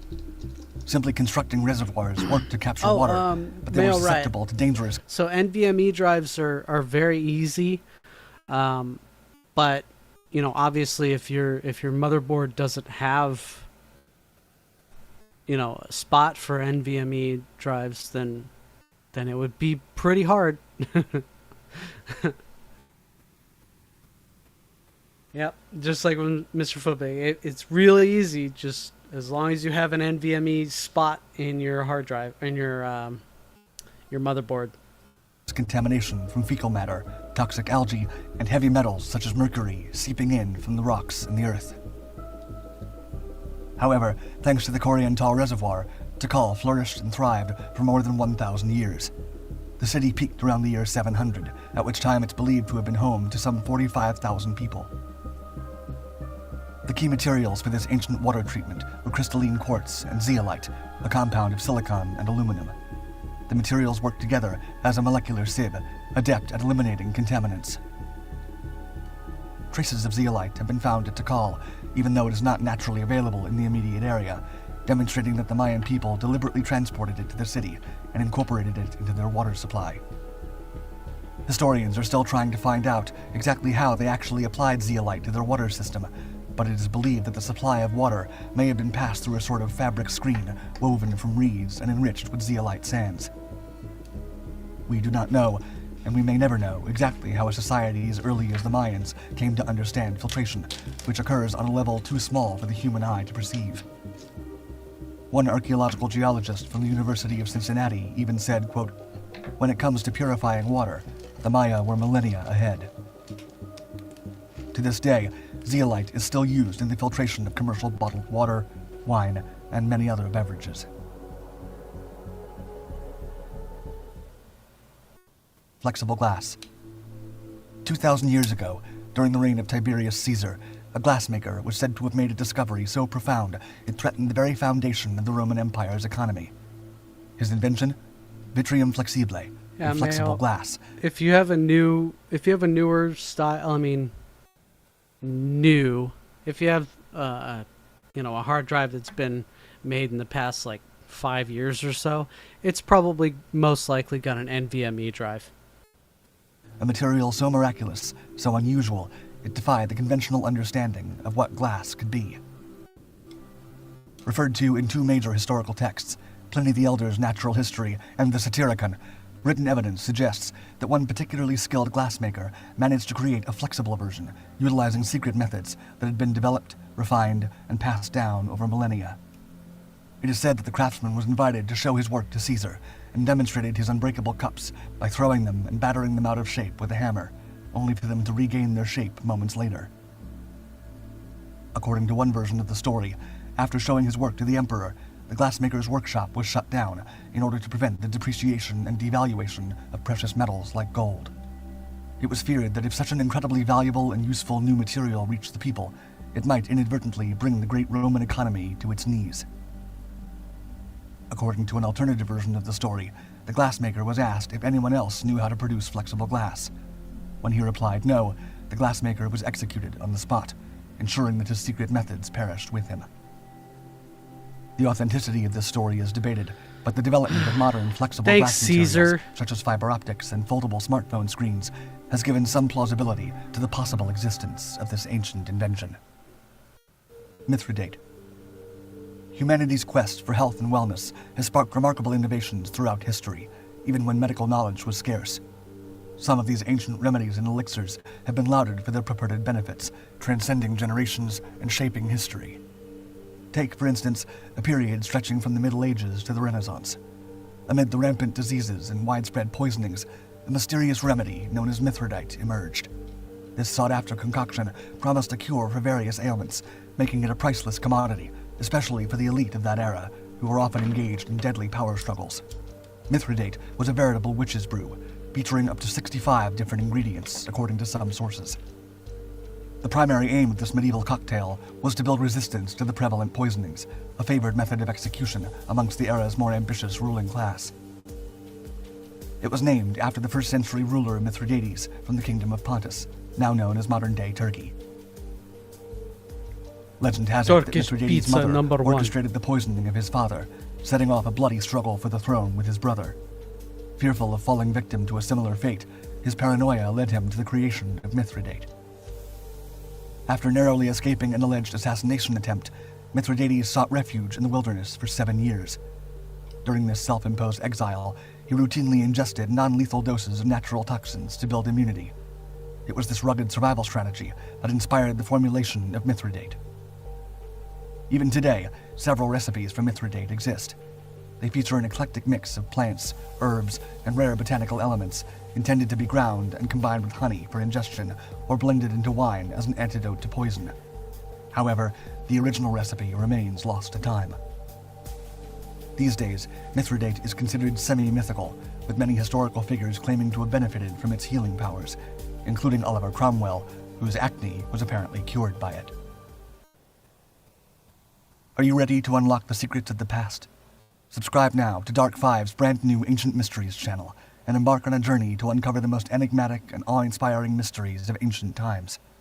Leave a comment if there are any ancient mysteries you want us to explore in upcoming videos. Standing 40 feet tall and boasting a thickness of over 16 feet, the inner Theodosian walls of ancient Constantinople were once thought to be impenetrable. Yet, in the year 1453, these seemingly unbreakable barriers met their match in one of the largest caliber weapons ever forged, the Ottoman Empire's basilic cannon. Oh. In the 15th New century. Video. Okay. The basilic cannon, massive ancient super weapon that shattered the walls of Constantinople. Ooh. You guys talking about some tech in chat? That's really cool. I kind of fell off on the whole tech thing after I built my computer, the one that I'm using right now. Kind of stopped keeping up with all of that. Oh, I got a post-it note here reminding me always to do this. So support me at coffee.com/goofyboots. It's where I get, most of the money that will, not be taxed as heavily as, the Rumble Rants. The Rumble Rants, I was mistaken a while ago. I thought it was 30% that they were taking. They're actually just taking about 20%, which is like, I still don't like it, but it's a lot better than the YouTube, super chats where they take 40%. It's a lot better than that. But with the coffee subscription there, or not subscription, the coffee donations there, it's actually they only take about, it's $4.95 a month. That's all they take. Nothing more, nothing less. That's it. Which I think is awesome. Yeah, Familiar, I used to be on that grind too. Familiar says, I used to buy a new rig every 2 years, but the last decade or so, I've gone every 6 or 7 years.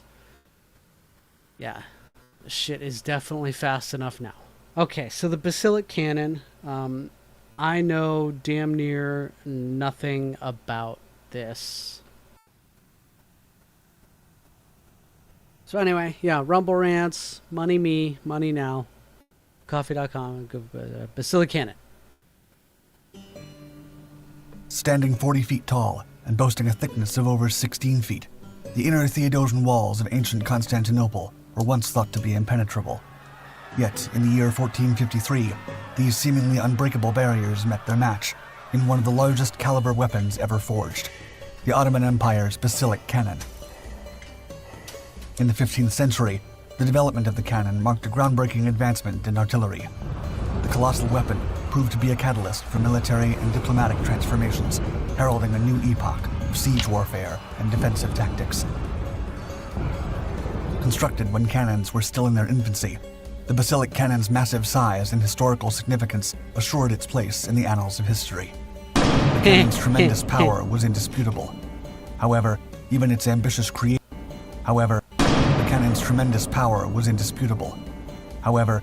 significance assured its place in the annals of history. Assured its place in the annals of history. In the annals of history. In the annals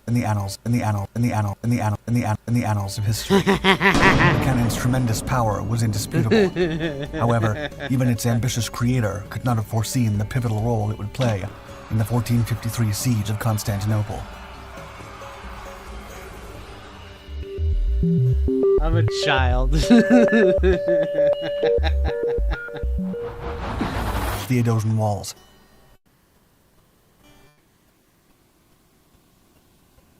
In the 15th century, Constantinople, now known as Istanbul, was controlled by the Byzantine Empire, essentially a continuation of the mighty Roman Empire.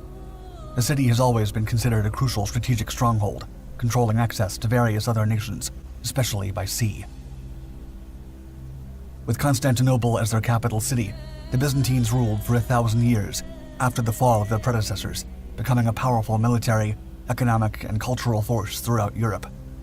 However, the Byzantine Empire was severely weakened. I'm glad that like I could do that, and then everybody else in chat's like, annals, the buttholes of history. We're all on the same fucking wavelength.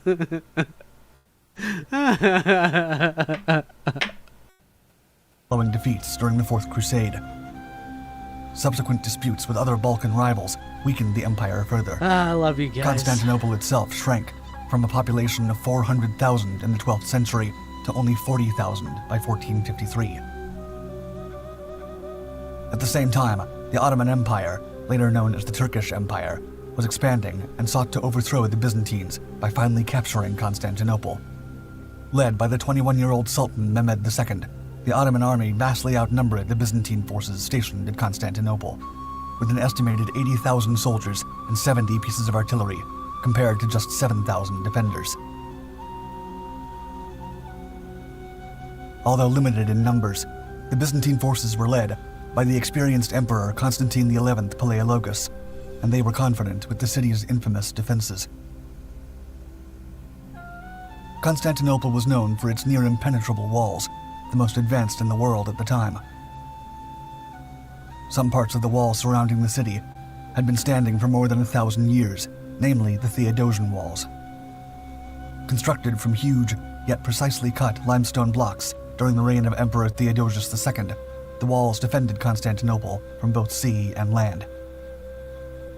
Having protected the city against numerous sieges in the past, the immense Theodosian walls took a double-layered form, featuring 96 towers measuring up to 65 feet in height, as well as ramparts and an additional moat. Unbeknownst to the Byzantines, Mehmed II had entrusted Hungarian master gunsmith Orban with a daunting task: forge a cannon potent enough to shatter Constantinople's seemingly impregnable walls, and with it, a millennia of history. The Basilic Cannon. When, in the mid-15th century, a Hungarian iron founder and military engineer named Orban first conceived of immense bombarding weaponry which could bring down cities, he initially struggled to finance the project. Certain that his concept would be effective, in 1452, Orban journeyed to Constantinople and offered his services to the Byzantines, who turned him away. Constantine XI, the Byzantine emperor, refused to pay Orban's high salary, and observed that the Byzantines simply did not possess the necessary materials to build such a monumental weapon. Orban then took his proposition to Mehmed II, Sultan of the Ottomans, knowing they were planning to launch a siege on the city he had just traveled from. Orban claimed that his weapon would be able to bring down, quote, the walls of Babylon itself, and the Basilic Cannon was commissioned. With ample funds and materials at his disposal, the gigantic cannon was crafted over a period of 3 months, alongside other smaller cannons that would provide support during the siege. One of history's most immense guns, its barrel measured 27 feet in length and 30 inches in diameter. Holy shit! It was even adorned with intricate decorative designs featuring the Ottoman crest. Consequently, the completed cannon weighed an estimated 16 to 20 tons. The munitions fired were enormous cannonballs made from either stone or iron, each weighing an incredible 1,500 pounds. Furthermore, the ballistic cannon could launch these projectiles as far as 1.5 miles, much further than other ballistic weapons at the time. The finished cannon was said to have been pulled to Constantinople by 60 oxen and 400 men for what would prove to be its defining moment. Wait, they didn't. The Siege of Constantinople. They didn't make it in place? They actually made it somewhere else and then fucking heaved ho that fucking thing? Jesus. Fuck me running. That's crazy.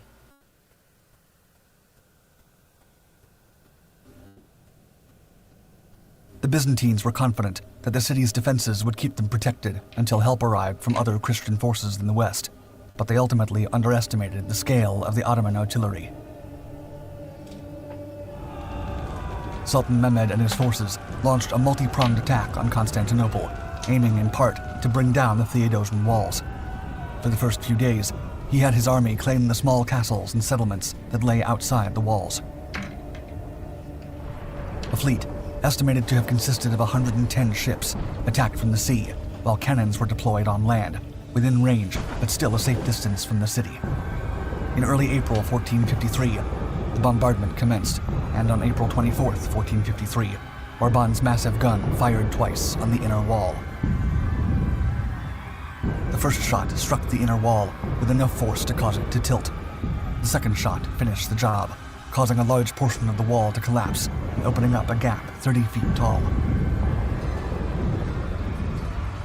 The basilic cannon proved instrumental in the gradual destruction of the walls, along with the morale of the Byzantine defenders. It created openings in the city's defenses, which the Ottoman soldiers then exploited. As the siege dragged on, the psychological impact of the cannon's sheer size is considered to have played an important part in the battle, with Byzantine soldiers and civilians alike being intimidated by the immensity of the weapon, the havoc wreaked by its projectiles, and its deafening, thunderous roar. Because of the heat it generated when fired, the cannon barrel had to be soaked in warm oil between shots, preventing cold air from penetrating fissures in the metallic surface. Consequently, the cannon could be fired no more than 3 times each day, and it's believed to have become unusable after 6 weeks of fighting. During the 3-hour reloading window, the Byzantines would attempt to make what repairs they could on the Great Walls, but the damage inflicted was immense, and supported by the other Ottoman cannons. The bombardment was constant. In all, the siege raged for 53 days before, following one final onslaught, the Ottomans penetrated and claimed the city. During this final offensive, Emperor Constantine is said to have perished honorably alongside his men as they fought the invaders in the streets of Constantinople. Soon, the Ottoman flag flew above the city. In addition to the many Byzantines whose lives it claimed, the basilic cannon is likely to have killed numerous operators. It's even believed that Orban and an entire firing crew were killed when one of his cannons exploded during the siege. 234. Okay. Aftermath and legacy. A big-ass fucking cannon.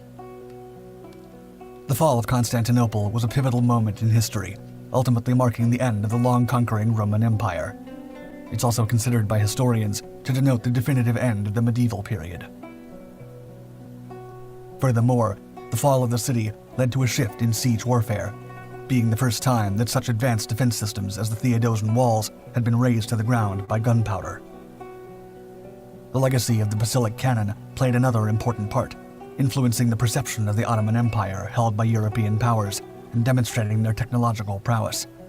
This message reached rival nations, who were forced to reassess their defensive strategies altogether.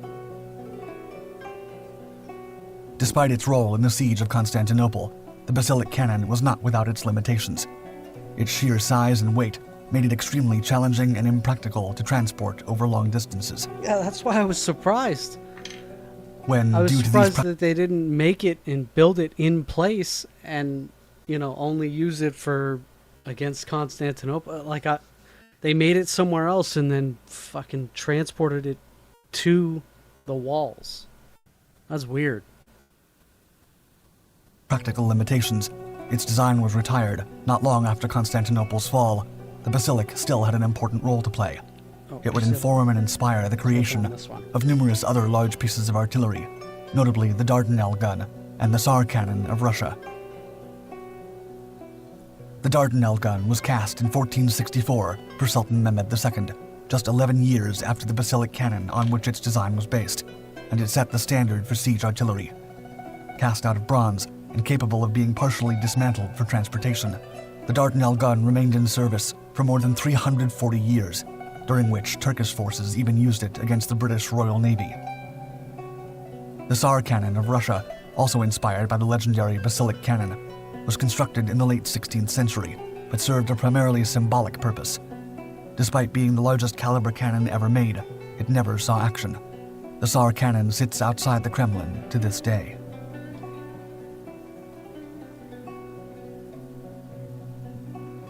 Are you ready to unlock the secrets of the past? Subscribe now to Dark Five's brand new Ancient Mysteries channel and embark on a journey to uncover the most enigmatic and awe-inspiring mysteries of ancient times. Leave a comment if there are any ancient mysteries you want us to explore. What's up next? What do we got? Broken timeline. Okay. I'm going to keep going because I don't see anybody on my feed as of yet.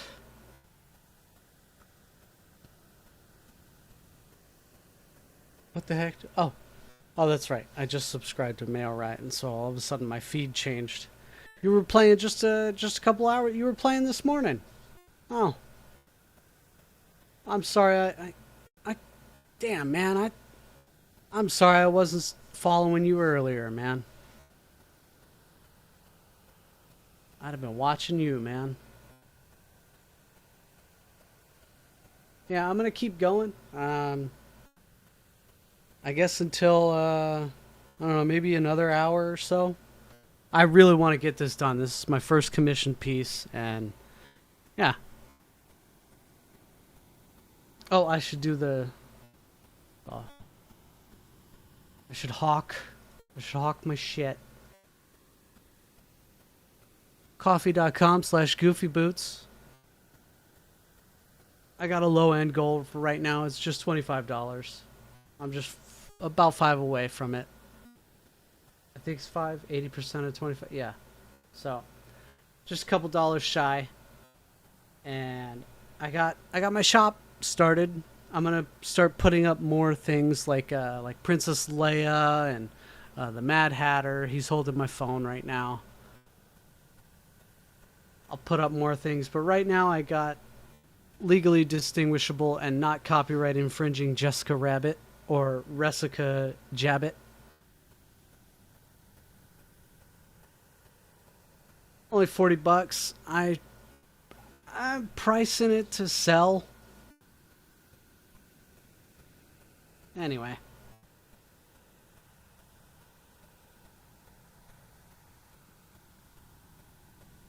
Okay.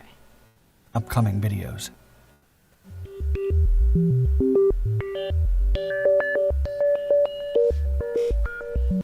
Taprom Stegosaurus.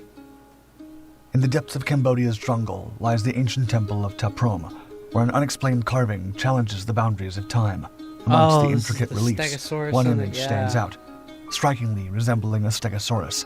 This perplexing image fuels debates among scientists and historians, while inspiring alternative theories of human history.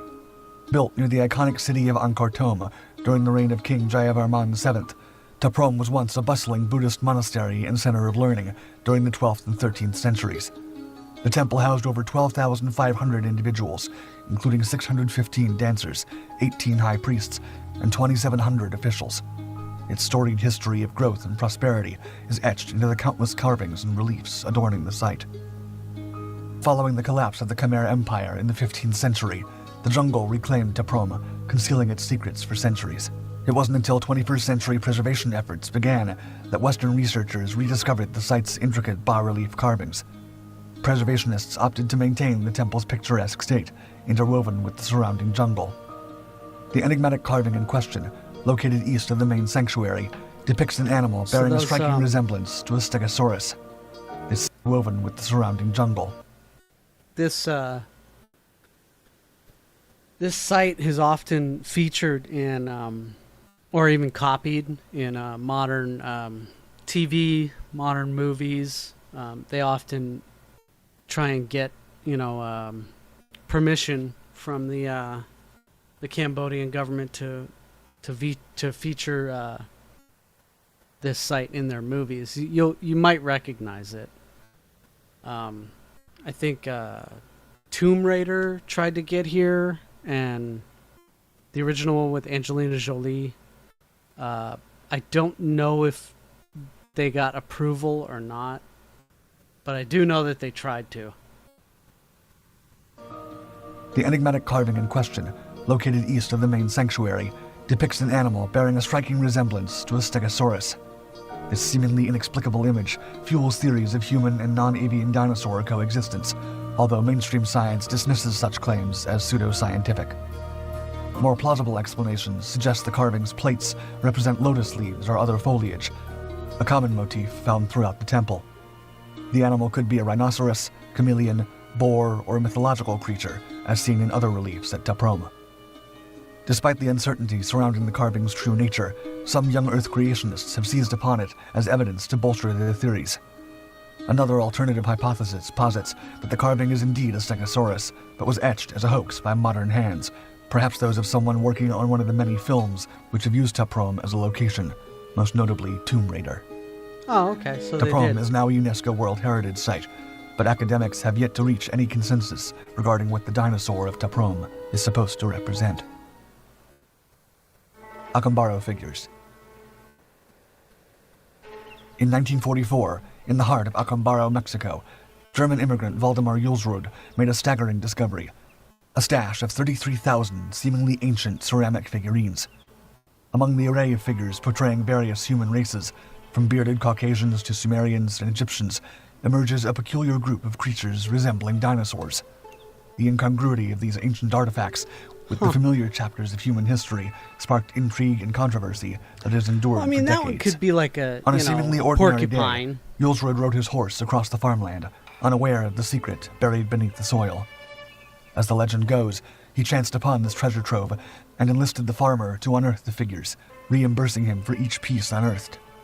Ever since their discovery, the figurines have been the subjects of intense scrutiny by academics and archaeologists around the globe, all aiming to unravel the mystery of their authenticity. Early thermoluminescence dating suggested that the pieces might have originated around 2500 BC. However, this result was later contested and deemed unreliable. Archaeologist Charles de Pesso, examining the pieces, declared them fraudulent. His assertion was based on the absence of aging on the surfaces, the lack of compacted dirt, and the surprisingly low number of fractures considering the brittleness of the ceramic materials. He argued that the variances in the dirt on the pieces indicated they had been positioned in a recently excavated hole rather than being buried for millennia. Modern dating techniques propose that the firing process likely occurred around 1939. Despite this, young Earth creationists and cryptozoologists persistently point to the Acambaro figurines as evidence in favor of their unorthodox theories. Among the more extravagant claims is the idea that the figurines were the byproducts of interdimensional aliens, transporting knowledge of dinosaurs from prehistoric times to primitive humans. Interdimensional child molesters. However, the most plausible explanation is decidedly more mundane. A local family, known for crafting ceramic figurines inspired by popular comic books and movies, is believed to have created the pieces. Julsrud, who had reportedly purchased a number of the figurines from the family at 1 peso each, might have been more buyer than discoverer. His fortuitous find on horseback thus appears to be more likely a creationist fabrication than a serendipitous discovery. Still, these intriguing figurines, shrouded in mystery and contention, continue to ignite debate and capture the collective imagination. Paluxy River Tracks. Where the North and South Paluxy Rivers converge in central Texas, a mystery unfolds beneath the surface of the flowing waters. There, etched in the ancient riverbed, are the remnants of a prehistoric world where dinosaurs once roamed. Among these fossilized dinosaur footprints are anomalies that have stirred controversy for decades, shapes resembling human footprints. The prints were first discovered by a local schoolboy, Ernest Adams, after a significant flood in 1908 in an area now known as Dinosaur Valley State Park. The first large-scale scientific excavations would not occur until 1935, when paleontologists unearthed multiple trackways in the Lower Cretaceous limestone. Among the most notable discoveries was a set of tracks known as the chase sequence, featuring the prints of a herd of sauropods and a theropod seemingly in pursuit. Sections of these trackways now reside in the Texas Memorial Museum in Austin and the American Museum of Natural History in New York. It is now known that the prints were formed during the Cretaceous period, as East Texas lay beneath a shallow sea. That's pretty The cool. sea's edge, marked by tidal flats with moist soil, was frequented by dinosaurs, such as the three-toed Acrocanthosaurus, a formidable carnivore reaching lengths of 20 to 30 feet. A large flood eventually swept the area, encapsulating the prehistoric footprints beneath a blanket of mud, which, over time, solidified to immortalize the prints. However, the Paluxy River is not only famous for its dinosaur tracks, but also for the controversial shapes known locally as man tracks or moccasin tracks. Since the 1930s, these elongated impressions have ignited debates amongst young Earth creationists, who argued that they are evidence of human existence during the dinosaur era. This idea was amplified in the 1970 film Footprints in Stone by Stanley Taylor, lending the name Taylor Trail to one of the most human-like trackways. The human footprint hypothesis drew skepticism from many, with some tracks proven to be forgeries created by locals during the Great Depression. Others were simply river scour marks. In 1986, a close examination by researcher Glenn Kuban Mayo Riot for $5 says, I honestly find it so wild that archaeologists and historians deny and protect their set narrative. Whatever happened to questioning existence and reality? Oh, well. You seem to have missed my stream I did the other day about the Smithsonian and why that was a thing.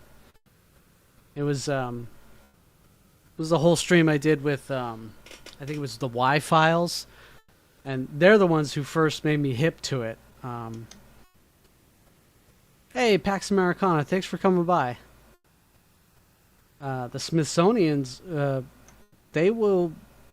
they're still, you know, even though it's been widely proven that the Vikings were the first to find North America and to discover it, for the first Europeans to discover North America, they still are on this narrative that, no, it was Christopher Columbus. No, it was, it was all these other later people. The Jews. discerning the telltale. Yeah, anything. Oh, and by the way, the Smithsonian that keeps, perpetuating these stupid narratives that they've been holding up for like almost 150 years. Yeah, it's, it's, you're paying for it. I'm paying for it. You're paying for it. Everybody's paying for it. Because they get government subsidies and grants and shit.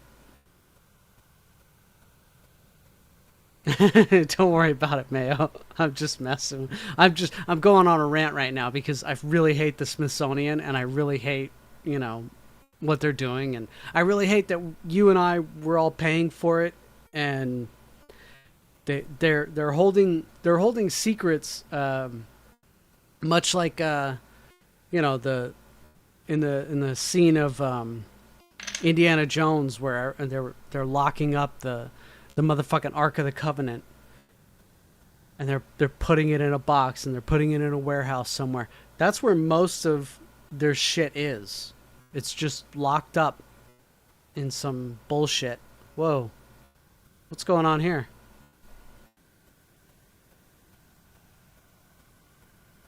Whoa, that was trippy.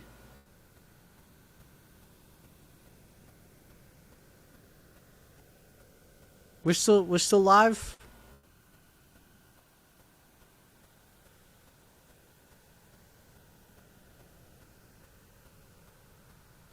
Oh, fuck.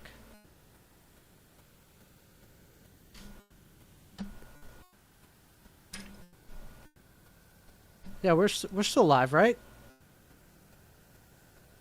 Whoa, that was fucking weird.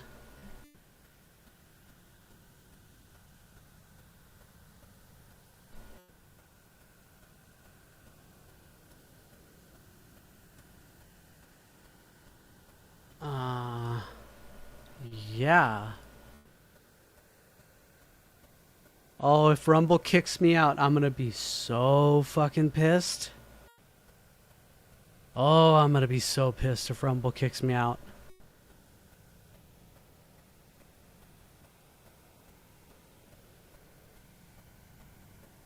It's not my computer. My computer's running fine.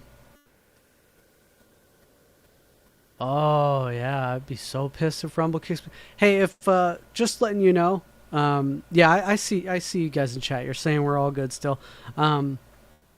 If Rumble kicks me out, just hold fast, stand by, all that good shit, because I will be trying to reacquire Signal, whatever the fuck.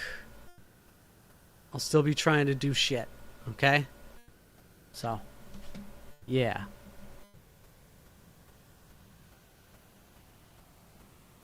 Oh, where were all you people earlier? Jesus, we're almost up to like 40 people. So I already did my ad read and I only got like $2 for it.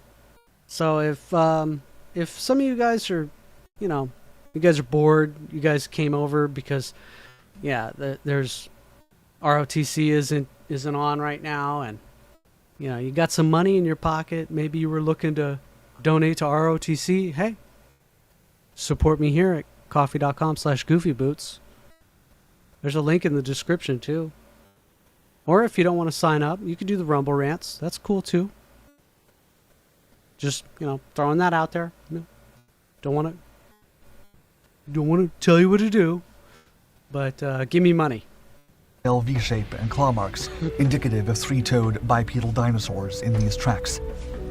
Furthermore, anatomical calculations based on the footprints' lengths presented inconsistencies with human proportions, supporting the dinosaurian origin. The elongated shape of these tracks, however, remained a puzzle. Kuban proposed in 1989 that the trough-like depressions were left by the metatarsal bones of dinosaurs, suggesting a flat-footed posture. This theory was later challenged in 2021 by another research team that contended that the elongation resulted from the deep sinking of dinosaurs' feet into soft mud.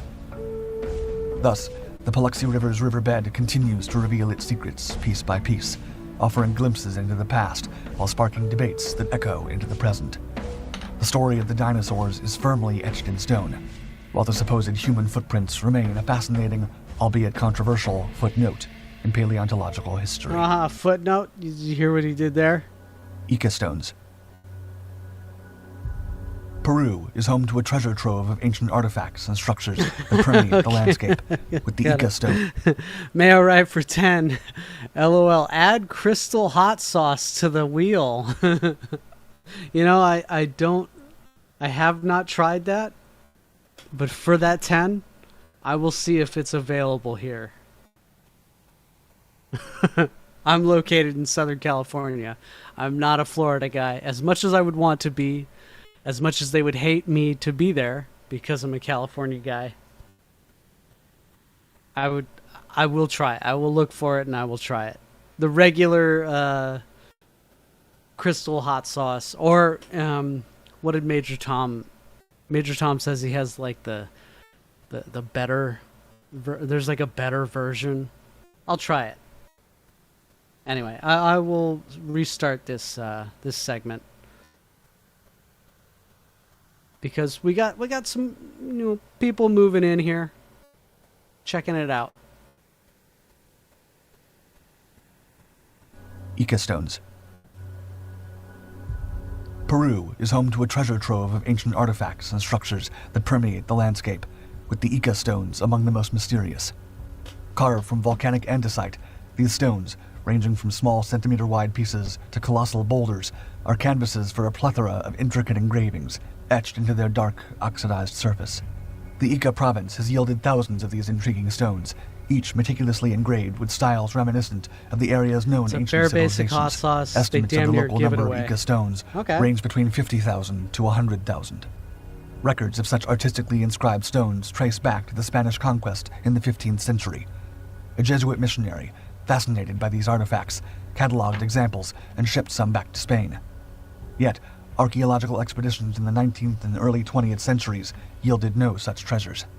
The peculiarity of the Ica stones lies in their motifs, including depictions of advanced technology and scenes of dinosaurs and humans cohabitating. Some etchings portray men riding domesticated dinosaurs, while others depict humans hunting these creatures, stirring intriguing theories about humans and dinosaurs coexisting. That's interesting. The stones go further into the fantastical realm, portraying advanced heart and brain surgeries, and even depictions of telescopes and spaceships. This perplexing What? fusion of ancient and advanced, real and imaginary, gives the Ica stones their unique allure. Javier Cabrera Darquea, a physician, held the most extensive known collection of 20,000 pieces. Darquea believed the stones were evidence of an ancient interstellar civilization that once thrived in Peru.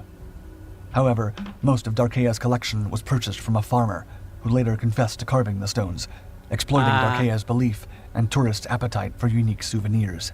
While they never underwent formal archaeological scrutiny, the consensus now pegs the Ica stones as likely hoaxes. The images of dinosaurs align closely with their depictions in 1960s pop culture, casting doubt on their supposed ancient origins. Damn. While it remains an unlikely possibility that some could be authentically ancient, the Ica stones, for now, belong more to the realm of fascinating curiosities I wanted than to verified believe. historical artifacts. Anasazi dinosaur. In the canyons of Utah, the Kachina Bridge site harbors a fascinating array of petroglyphs etched by the ancestral Puebloans. Predominantly depicting human figures, these ancient engravings align with archaeological and scientific perceptions of history. Yet, one particular image stands out, a purported illustration of a sauropod dinosaur. This intriguing petroglyph, shit. known as the Anasazi dinosaur, sparks keen interest and intense debate among scientists and creationists alike. The latter group finds possible support for their theories in this illustration, claiming that it and 3 other nearby petroglyphs resemble dinosaurs. A meticulous 2010 study, however, challenged these assertions. The researchers, through careful visual inspection, revealed that the supposed dinosaur petroglyph is in fact a composite of multiple images. Natural mineral formations and mud stains, rather than intentional carvings, constitute the perceived legs of the dinosaur.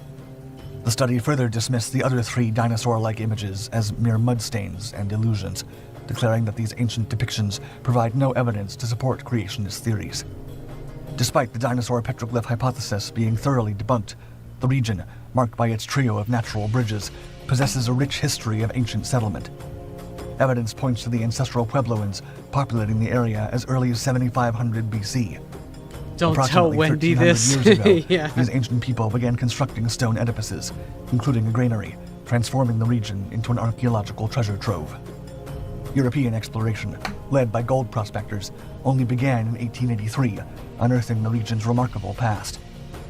Subsequent archaeological endeavors revealed the ancestral Puebloans' impressive skills in pottery, building construction, and notably, rock art. Their innovative techniques included one of the earliest uses of graphical perspective in a nearby carving, a method that provides the illusion of depth. Today, the Natural Bridges National Monument is celebrated for its iconic bridges and these remarkable petroglyphs. Do you think any of these ancient depictions of dinosaurs are real? Subscribe now to Dark Five's not brand the new one- Ancient Mysteries channel to Not embark the on a one journey that was to pretty uncover the obvious most that a enigmatic farmer and awe-inspiring carved this mysteries shit. of ancient times. Alright, what's next? We got 5 creepy cases of missing hikers lost forever. Ooh, we're gonna get a little creepy. We're gonna get spoopy boots.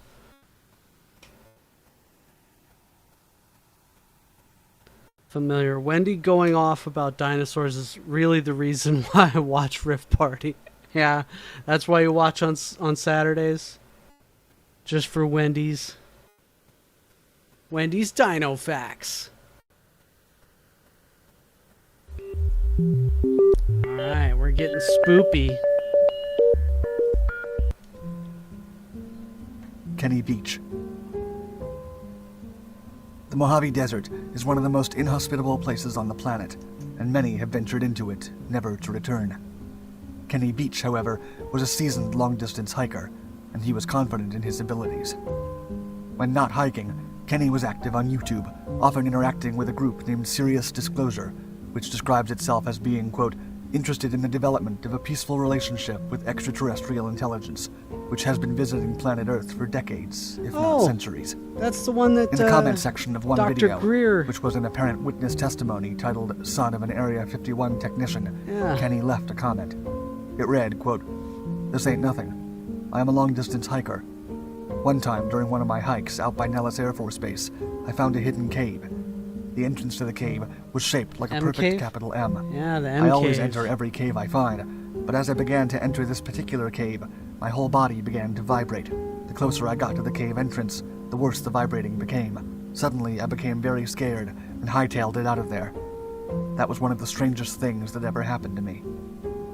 The self-inflated views are typical of Kenny's online posts, and he was encouraged by others to return to the M Cave, this time more prepared. Much speculation as to the nature of the cave had arisen due to its supposed proximity to Nellis Air Force Base. The area around the base was already known to host mysterious aircraft and military exercises, including the infamous Project Oxcart, which developed the SR-71 Blackbird in the 1960s, and the Half Blue Project, which originated the stealth fighter program in the 1970s. As if anticipating trouble, Kenny said in one of his posts, quote, "I will have my 9mm with me this time, just in case." One YouTube commenter even warned Kenny against it, saying, quote, "No, do not go back there. If you find that cave entrance, don't go in. You won't get out." However, when Kenny went back to the site, he could not locate the specific cave, even posting documentation of the failed search to his personal YouTube channel in a video titled M Cave Hike. Kenny embarked on another final search for the M Cave on November 10th, 2014. He was never to return. The search party found his phone at an abandoned mine shaft on the way to the supposed location of the M Cave, but the trail would go cold from there. A later post. It's widely assumed that this guy, he had bouts of depression, and his own father had, done himself in, had killed himself, when he was a kid. And so it's widely assumed that Kenny here, just went out into the desert and,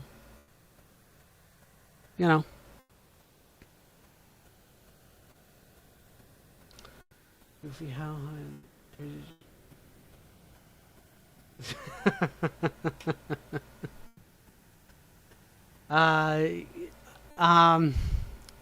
I was never in the military. Okay. By Kenny's girlfriend. We're gonna go in that direction. I'm gonna go completely in the other direction. I was never in the military. Never did anything. Nope. Saying that she believed he had abandoned his phone deliberately so as not to be tracked, then walked out into the desert in a final purposeful act.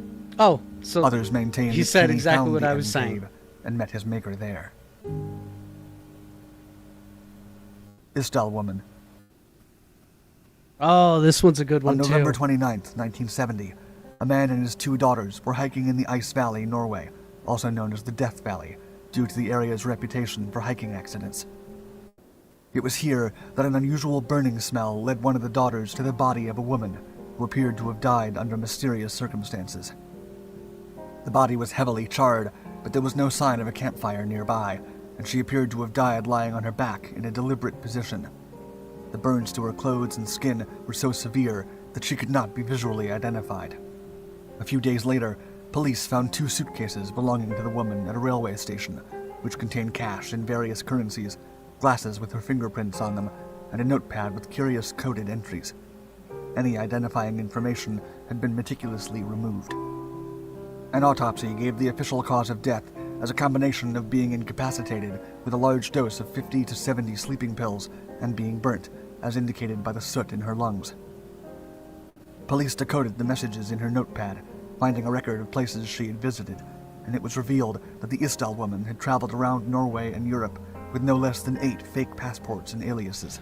So Witnesses' Isdal woman was most likely she wore a variety of wigs, Soviet spy, spoke Flemish and broken English, and that she smelled strangely of garlic, an uncommon food in Norway at the time. Suspecting the Isdal woman had been involved in Cold War espionage, intense investigations ensued, and many of her destinations were found to correspond to the testing of the top-secret Penguin anti-ship missile, which was being developed at the time.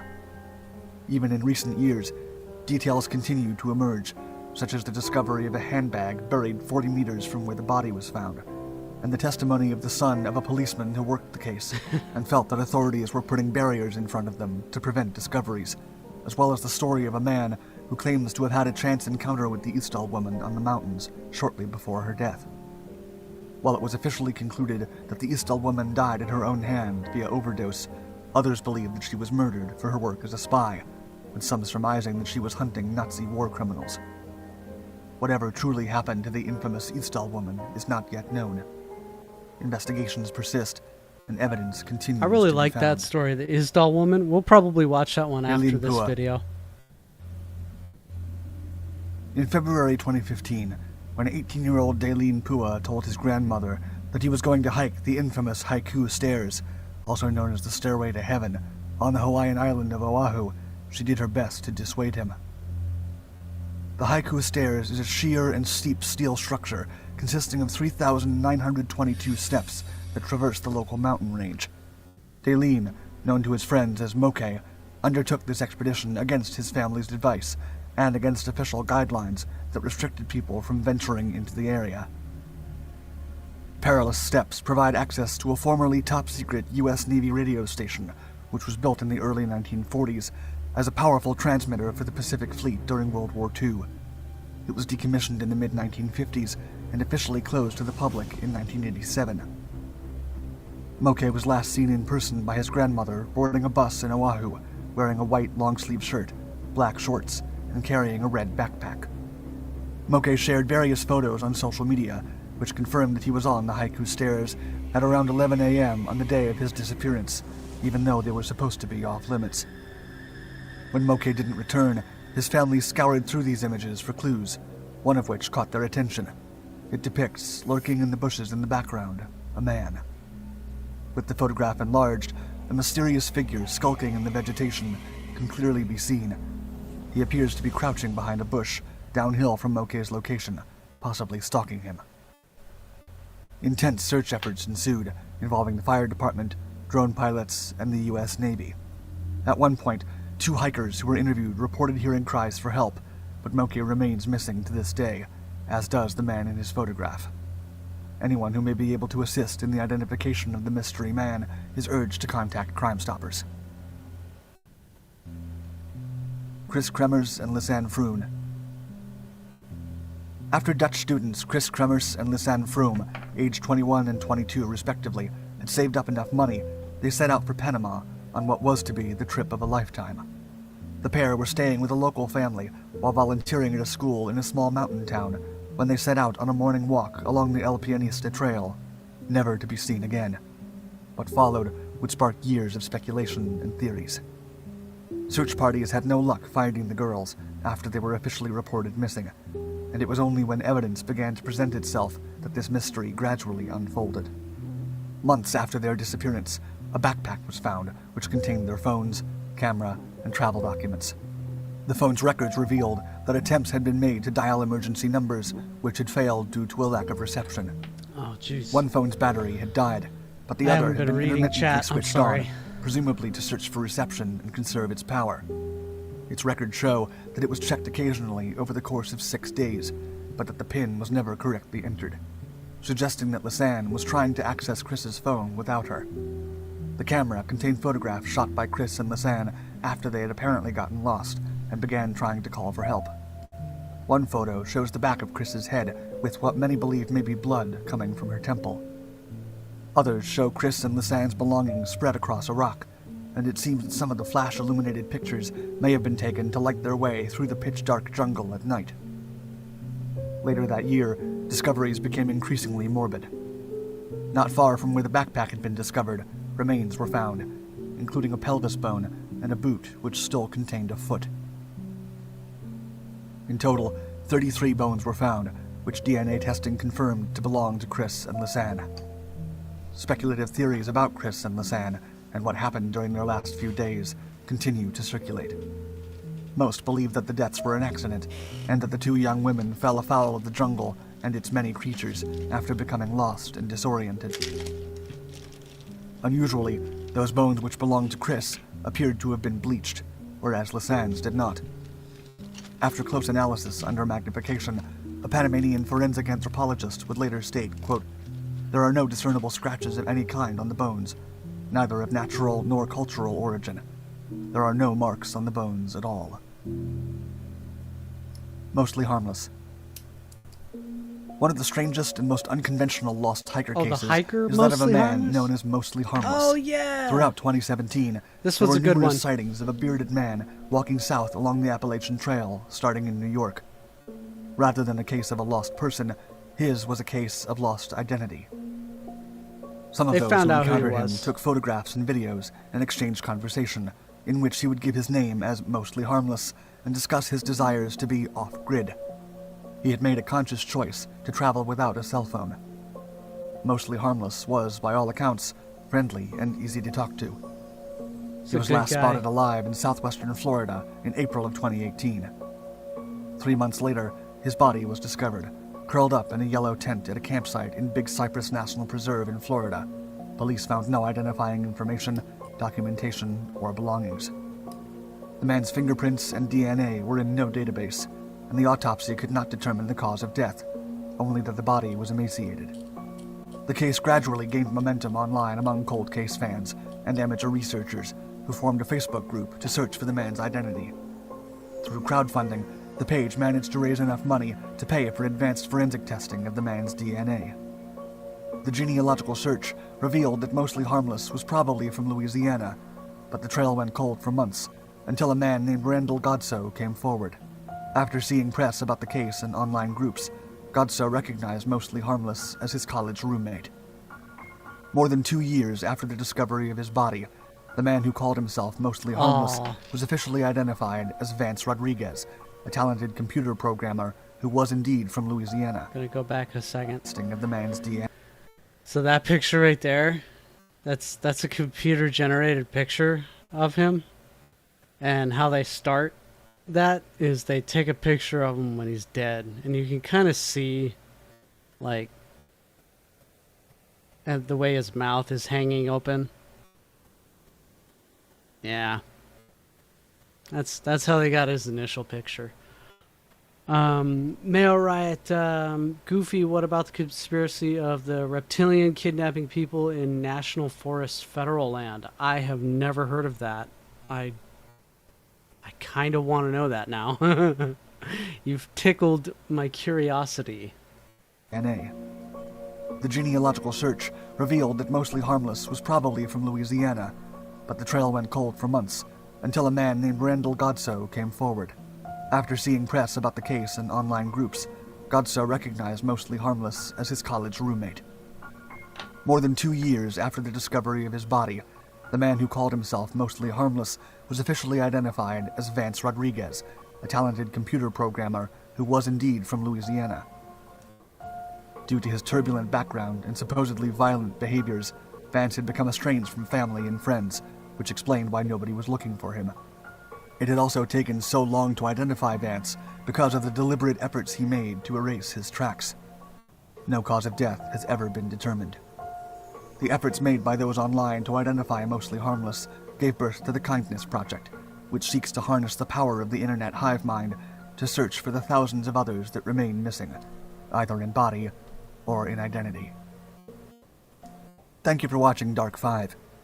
Don't forget to like and subscribe to continue exploring the greatest mysteries of this world. I kind of want to look at more of the Isdal woman. Your support and engagement help my videos get seen by even more people. And let me know if there are any other missing persons cases I should cover.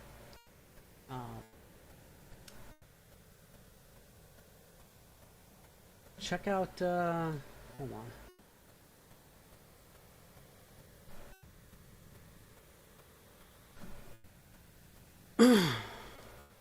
Here's my Ko-Fi, kofi.com/goofyboots. Oh, cool. Right when I say it. Pax Americana for $5. Here, you could borrow this. Make sure to give it back. Yeah, sure, buddy. Yeah. Uh-huh. Where is the one video?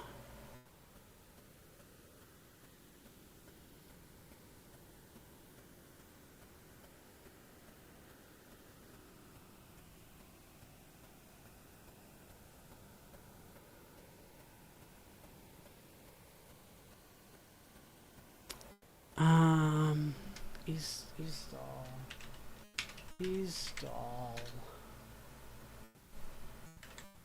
woman.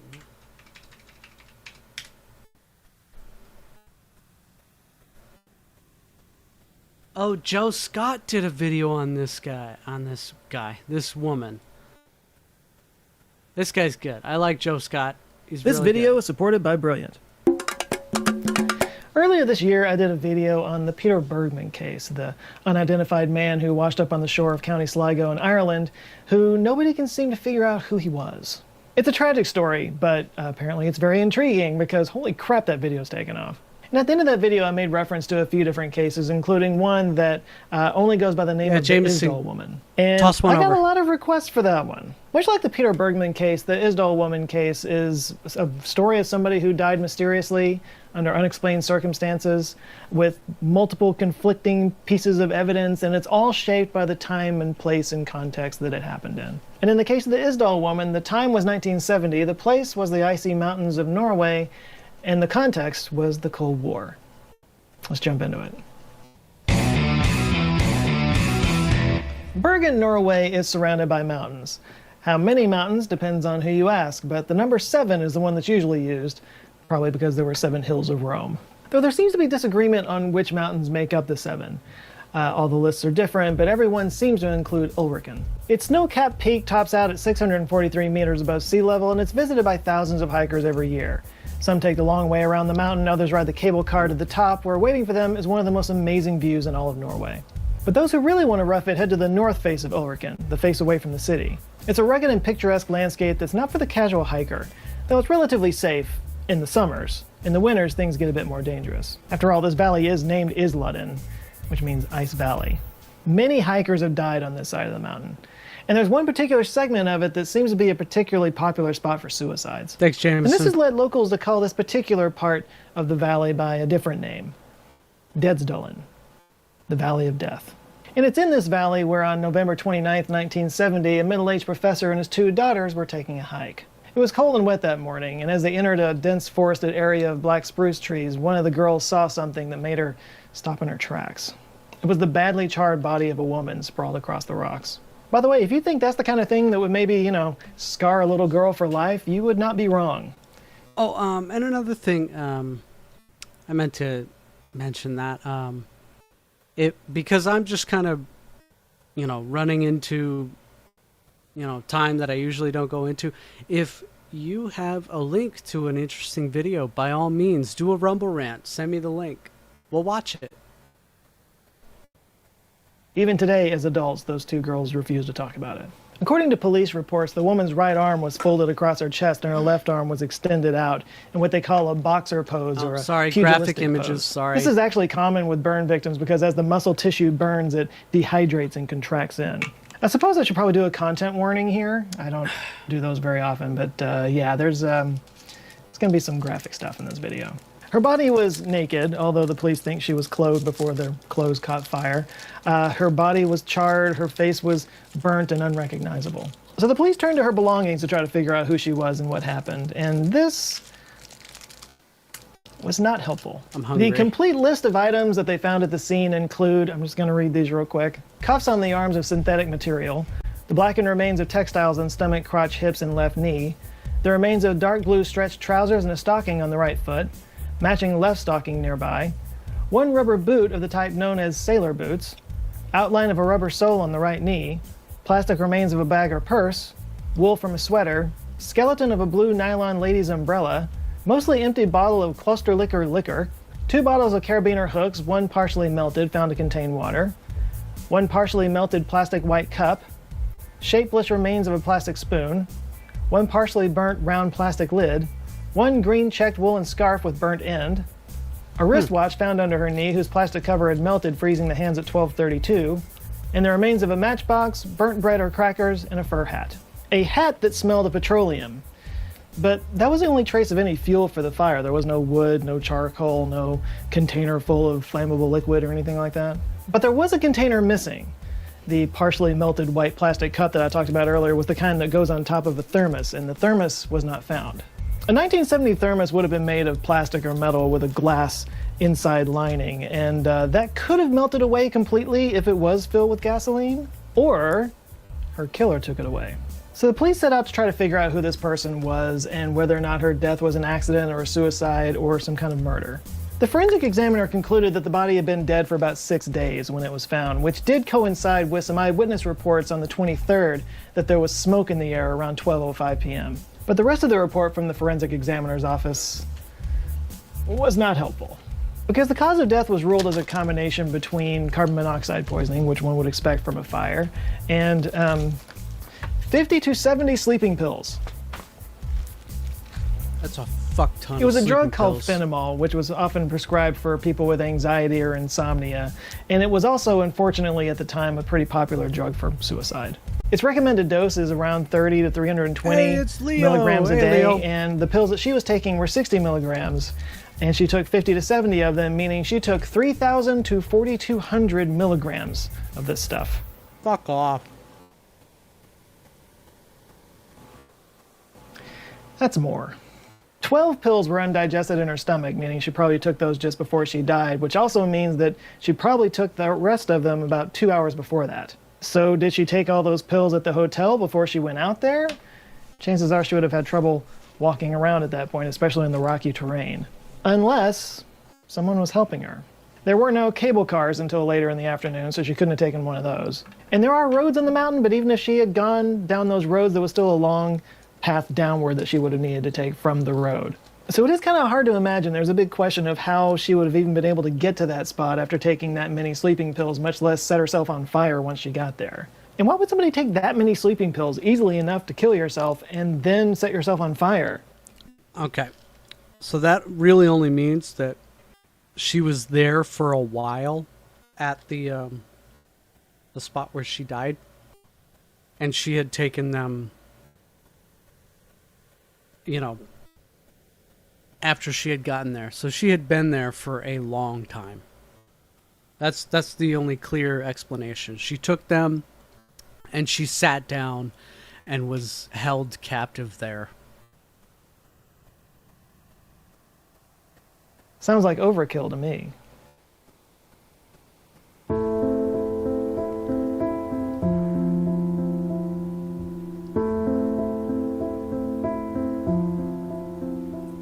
What have I become?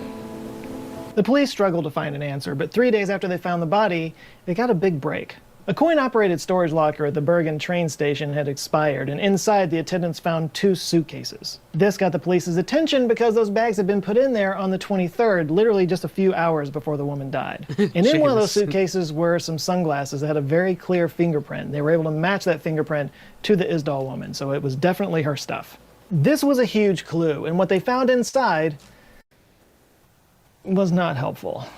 The listed items inside the suitcase include 500 German Deutschmarks, several pairs of shoes and boots, He's 2 bags doing from the different Jim shoe stores, Carrey a number thing. of clothing items with labels cut out, 1 steel soup spoon with engraving, 1 bottle of perfume, 1 package of a clay-like substance, 1 scalpel-like knife, 1 map of southern Scandinavia, 3 detailed road maps of Norway, all marked 16/6 in pen, one with the train stations in pencil, multiple hats including a Cossack hat of beige sheepskin, a wig made in France described as mahogany brown, prescription eczema cream with all the identifying information scratched away, and 2 notebooks, 1 blank but with some pictures stuffed inside, including a picture of the Madonna with child, a postcard of a religious scene, and a postcard of a horse-drawn sleigh. The second notebook, though, it was very much not blank. On one page of the notebook were 4 tables of numbers in a sort of code. Nobody knew what this code meant, it didn't seem to have any repeating patterns, and it didn't have a cipher in it of any kind, so the police called in some experts. A specialist in the Norwegian Military Intelligence Service took a look at it, and he came out with an answer pretty quickly. Turns out it wasn't much of a code at all. The code breaker said it was some sort of travel record. The numbers are dates, the first letter after each number a month, and the letters at the end of a column stand for cities. For example, when you look at the first column, second entry, you see the code 11M16ML. According to the codebreaker, that means from March 11th to 16th, the writer stayed at a city whose name begins with L. This combined with the items in the suitcase led the investigators to start piecing together her movements. Oh, remember the shoe bags I mentioned earlier? Well, one was from Rome, Italy, and the other one was from Norway. Police interviewed employees and got a description of the woman who bought the sailor boots. From the interviews, the police figured out that she was a foreigner, although people disagreed on where she was from. One described her as a young American tourist, one said that she was French, one said Jewish, Slavic, Asian. So not too helpful. At least 2 hairstyles were mentioned by witnesses, one of which matched the wig in the suitcase, so the other one might have been her natural hairstyle. Her teeth were distinctive, with several gold crowns and a gap in the front, and she was described as slim with wide hips. A taxi driver went so far as to call her sexy. Using these descriptions in the coded notebook, the investigators were able to track her signature to 5 different hotels in Norway. And while the coded travel record matched her movements closely, it wasn't perfect. There are discrepancies between some of the entries in the code book and some of the known arrival and departure times in some of these cities. But was it a diary written after the fact to record her journey, or was it something like an itinerary that was written in advance? We don't know. Yeah, the code is mostly deciphered, but there's still a few things that they haven't been able to figure out, like Rome was important. She seemed to go back to Rome pretty often, but there were some cities that they still don't know what it is. But all in all, they found 9 different hotel registries and 4 travel forms with 10 different names, all using the same handwriting. The names were checked by investigators, as well as passport numbers and old addresses, and it was all made up. Whoever this woman was, between the codes and the disguises and the fake names, she went to great lengths to hide her identity. Combine that with a mysterious and unexplained way that she died, and that's fertile ground for a lot of different theories about what happened to this woman. So let's get into those. Theory number 1, she was a spy. You probably saw this one coming a mile away, and it makes sense considering the codes and the disguises and everything, and the fact that this was the Cold War and Norway was really close to Soviet Union. Well, on the podcast Death in Ice Valley, which is a fantastic podcast, by the way, it's all about this story. If you want to go deep on it, I'll put a link down below. But they interviewed Norway's most famous spy catcher. He goes by the name of Ernest Tufte. And he doesn't think this is a spy situation. He had actually investigated this story back in the 1970s and decided that it wasn't consistent with other spy murders that he was familiar with. He actually concluded that it was a can of hairspray that exploded. Death in Ice Valley also consulted former KGB officer and current British journalist Alexander Vasilyev, and he also didn't think that the spy theory held any water. He said that a Soviet spy would only have 1 or 2 fake personas that they would carry around, and it would have like a wealth of documents to back it up and create a legend for that persona. That wasn't the case for the Isdal woman. She had 10 different names, but didn't really have much to back it up, and in fact only one hotel manager said that he saw her passport, and even he may have only seen the front of it. Vasilyev also made the point that a Soviet spy would have gone out of their way to avoid drawing attention to themselves, and the Isdal woman very much did not do that. As the investigators tracked her movements across all these hotels, they found out that she had a pattern of really strange behavior. She had a habit of switching hotel rooms and of moving all the furniture around, sometimes just moving it out of the room entirely into the hallway. In fairness, if she was a spy, maybe she was worried that it was bugged. It just kind of seems like whatever hotel she was staying in, she was that guest that you had to deal with. So the hotel attendants had to pay particular attention to her, and that made all the details about her kind of stand out a little bit more. Like the fact that she spoke little to no Norwegian and usually spoke in German, French, or English. And then there was the smell. Witnesses at the shoe store and at the hotels claimed that there was something of an odor around this woman, something about garlic and BO mixed with cheap perfume. Right. Some witnesses described it as nauseating. The KGB expert said that if she was a female spy from Russia, she would have smelled like Chanel No. 5, and concluded that she wasn't from a major Cold War country, although she might have been from a smaller country with a less developed intelligence agency. And by the way, if you're hearing all this and thinking like, why would a spy be hanging out in Bergen, Norway? Like, that seems like a random thing to assume. It's actually not. Bergen was actually kind of an espionage hotbed in the 1970s, specifically because of missile testing that was going on nearby. A guided missile known as Penguin was developed in Norway from the early 1960s and 1972. It's actually still in use by several countries, including the United States. But yeah, the area where they were doing this testing in was near Bergen, so it actually wasn't that unusual for spies to be hanging around the area.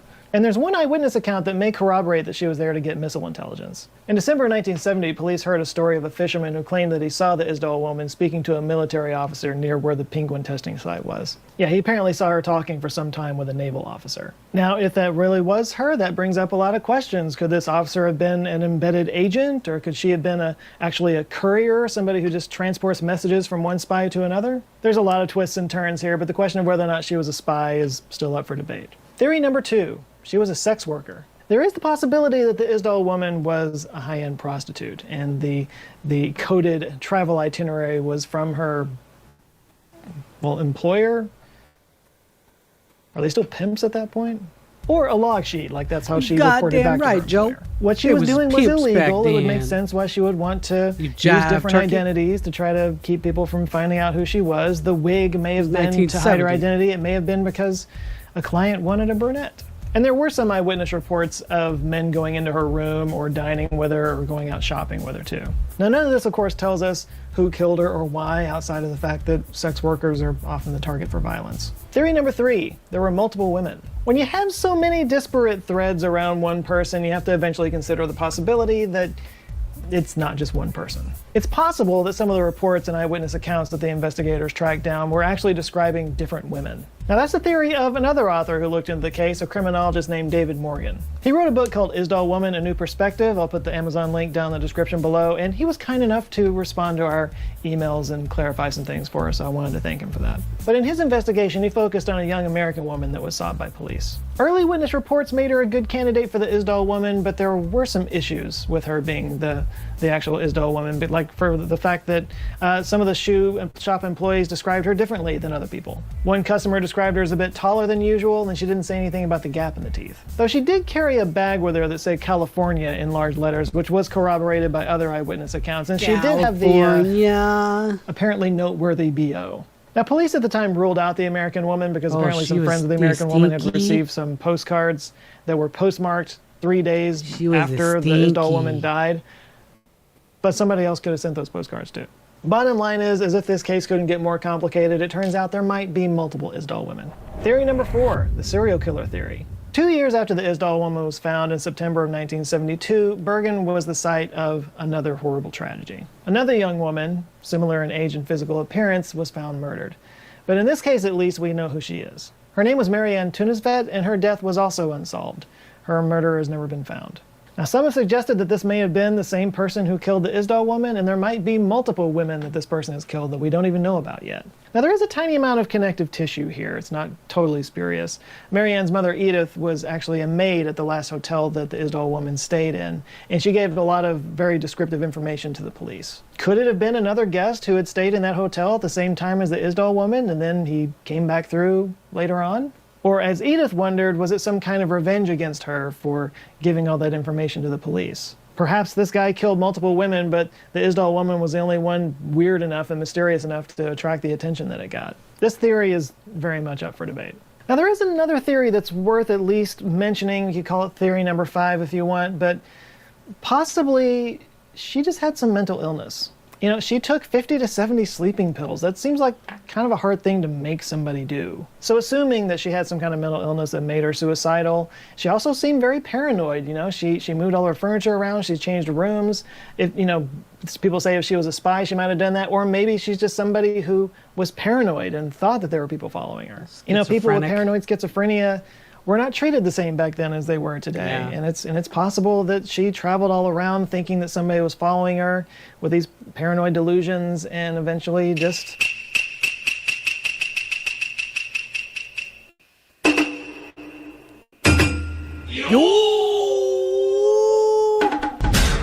Hi, Frozen. The story of the Isdall woman is so convoluted and weird, and it's been around for so long that we'll likely never truly know the answer. Not that it stops us from trying, because we all love a good mystery, but it's important to remember that this was a person. Tourist, spy, prostitute, whatever, at the end of the day, she was a human being. And her death was tragic and horrific. Even though she had taken so many sleeping pills, we do know that she was alive at the time that she caught fire. Because soot was found in her lungs, meaning she was literally choking on the smoke of her own burning flesh. Ugh. Plus, as the coroner report said, she had carbon monoxide poisoning, so she had to have breathed in a lot of that. This was somebody's daughter, maybe somebody's sister, somebody's friend.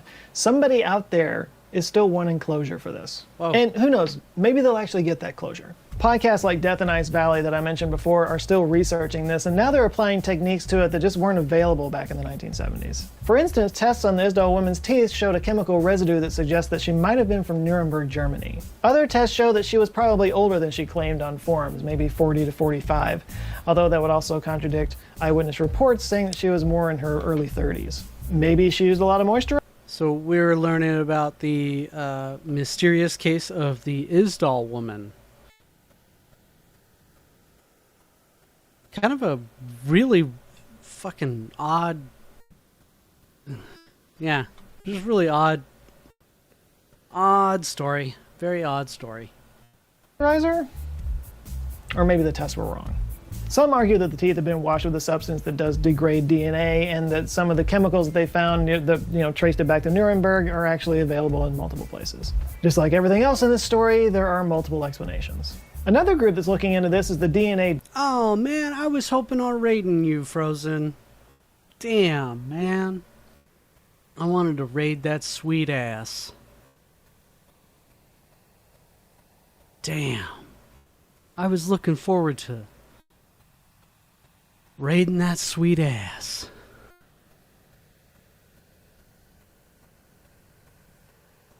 Oh, cool. I forgot that I have YouTube connected. Yeah, I got 50 subscribers on YouTube now. Cool. That's interesting. Yeah, I wanted to raid that ass. Alright, well, you do your thing then. I'll be here streaming. Alone.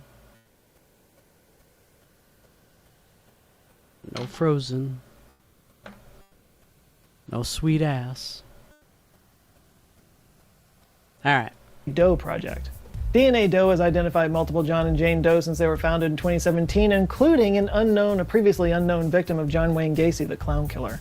As of June 2019, Colleen Fitzpatrick of the DNA Doe Project has filed a motion to get access to the remains to do some more tests on it, so hopefully this might be another one of their success stories. On February 5th, 1971, the Isdal woman was laid to rest at Mullendal Cemetery in Bergen. Based on items found in the suitcases, they chose to do the service with a Catholic priest. It was attended by a handful of police officers, including the chief detective, and she was laid to rest in a zinc coffin. This is common for unidentified people because it can be hermetically sealed to be preserved for later. The hope in 1971 was that some relatives would come and claim her body and take it back to their homeland. So far, this has not happened. So she remains in Bergen, waiting for someone to come along and figure out exactly what happened that morning in Ice Valley. So maybe somebody watching this will have the critical thinking and deduction skills to come to an answer here. Oh, Frozen, because I've seen a picture of your amazing posterior, and it'll make any straight man go gay. Mwah.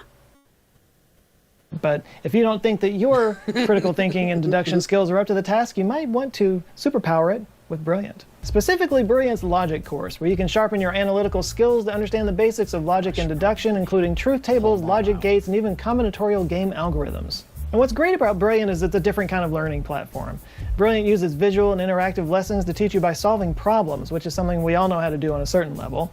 It kind of hacks the brain, this innate problem-solving ability that we all have, and it uses it to teach us fundamental concepts that you can then build upon until next thing you know, you're doing advanced math and science that you always thought was out of your reach. It's a great gift for kids who maybe are struggling with these topics in school, and even if you're an adult and just always wanted to get a better handle on it, it's never too late. So if you've been on the fence about Brilliant, you can try out the first few lessons of any of their courses for free, but if you sign up at brilliant.org/answerswithjoe and you're one of the first 200 people to do so, you can get 20% off your premium subscription. So once again, that's brilliant.org/answerswithjoe, links downstairs. Big thanks to Brilliant for supporting this video, and a huge shout out to the Patreon supporters who are helping to support this channel, forming an awesome community, and helping me out in so many ways. I get ideas for videos, and they help me with research and everything, and they're great people. I got some new names I need to shout out real quick. We got the Motorcycle Zero Show, Redneck Jack, Linda Straight, Jill, Lord Lotman, Thomas Norris, Billy Canott, Teen Sergen, Luca, Zach Barnes, Avery Weddle, and Millie Donovan, and Lucas Wallenstein. Thank you guys so much. If you would like to join them, get early access to videos and access to exclusive live streams, and just be a part of an awesome community, you can go to patreon.com/answerswithjoe. Please do like and share this video if you liked it, and if this is your first time here, here's a little sample video. If you can go to and just see what else I got going on. You might like it. Any of the others down here that might have my face on them. And if you enjoy them, I invite you to subscribe. I come back with videos every Monday. Yeah, Monday. By the way, Christmas is coming. If you want some shirts, they're available. answerswithjoe.com/store. This, all kinds of other, all the shirts that I wear on this channel. Old video. You'll see them. You can get them. They're fun. I'm done shilling now. I'm a salesman. All right, that's it for now. You guys go out there and have an eye-opening rest of the week. Stay safe, and I'll see you next Monday. Love you guys. Take care.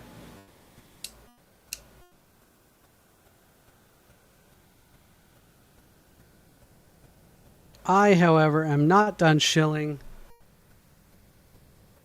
Support me here at coffee.com/goofyboots. Link is also in the description. Sorry, I've got to, I just glued this together, so I got to sit here for a minute. And you can just kind of sit here for a minute while I secure this together. And make sure that it's going to be all lined up. Okay. No touchy frozo. Oh, no touchy frozo. But I love a touchy frozo. Oh, that was the Isdal woman. Joe Scott is the guy that we just watched. No, Goofy Boots. I do have a Discord. I don't have a Discord like channel.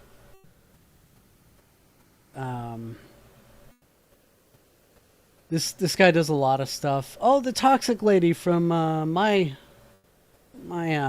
area. Maybe we'll watch this lady. This lady was caused quite a stir in 1988 in Hemet.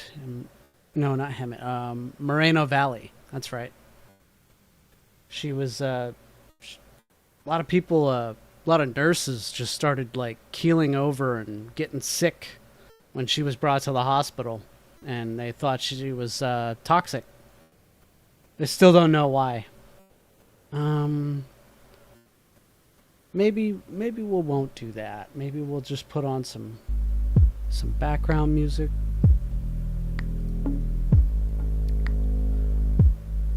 Some background music to talk to Frozen.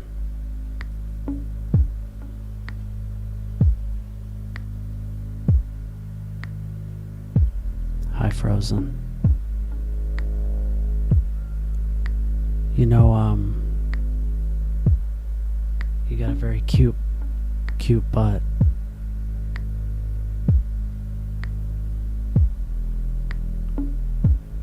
Don't fight it.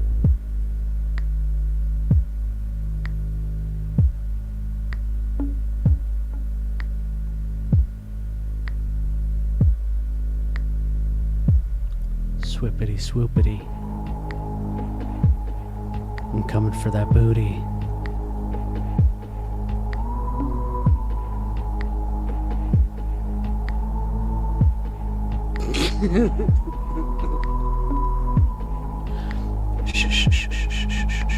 No. You're not. No. You're not going anywhere. You're gonna stay right there, Frozen.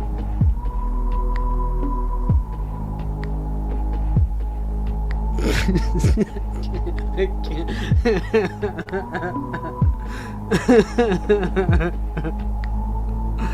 Oh God, that was funny with the background music on the creepy music. It's fucking perfect. All right, what was I gonna pull up again? There was something else.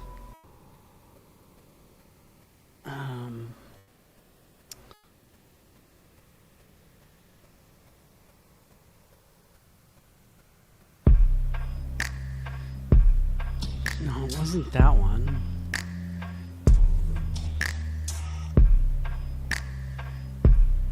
Sorry, I'm looking for something. Just hang tight.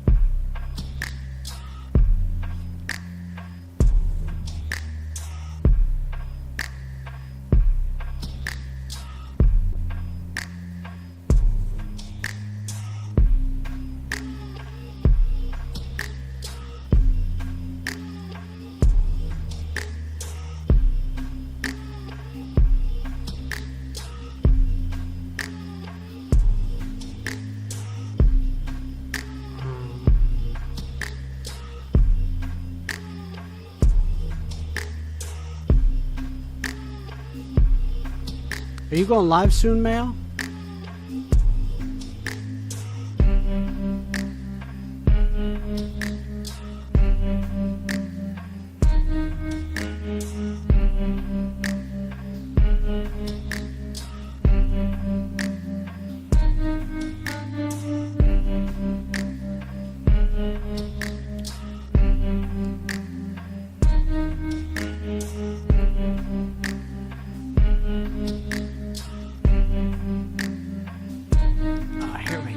can, you're going live now.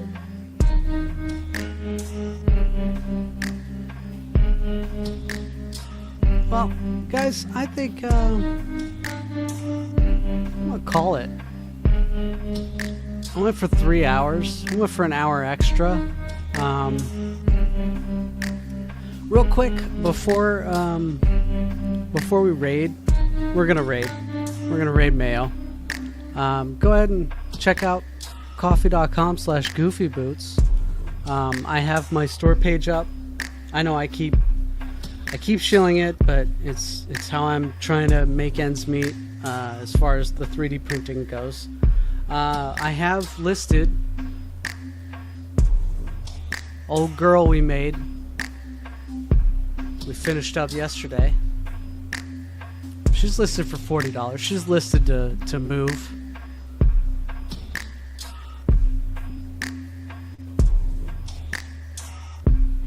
Alright, what else we got? I'm close to my goal. I'm I'm about $5 away from my goal, and that's okay if you do not want to donate on coffee.com. That's fine. You can also do the Rumble Rant feature there. It's does like that, you know.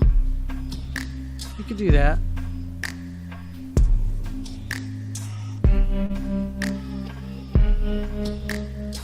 How come I don't talk about raiding Mayo's ass? Oh, he knows it's coming. He's not going to fight it.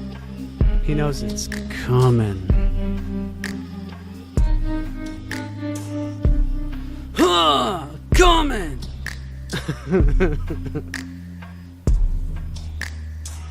Yeah, Frozen's getting jealous. Yeah.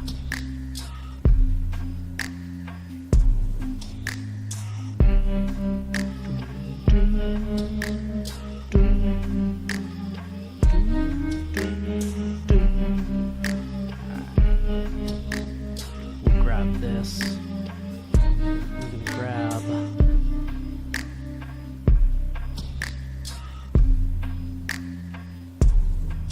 We're gonna grab that. And then we're gonna grab Frozen's right cheek. Do a little pinch like that. All right.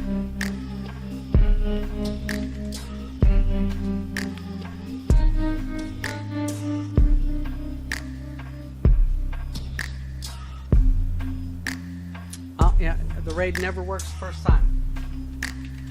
Never works the first time. Works first time for Pessy. Doesn't want to work the first time for me. Alright, last chance. There's my link. There's my link right there. There's the store page. Store page is on there.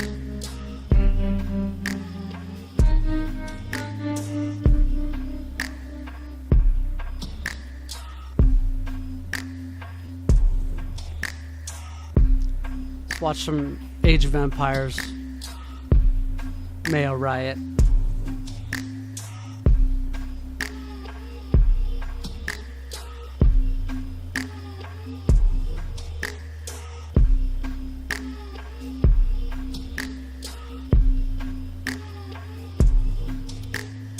Thank you to Clorox, thank you to Jameson, thank you to Mayo Riot 3 times. He donated 3 times. He donated $20 today. And thank you Pax Americana. I appreciate all your help.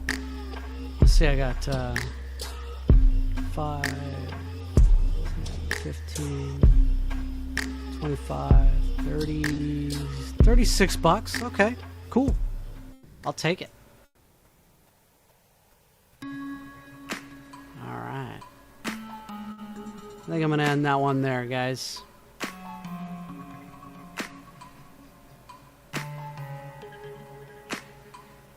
Peace out.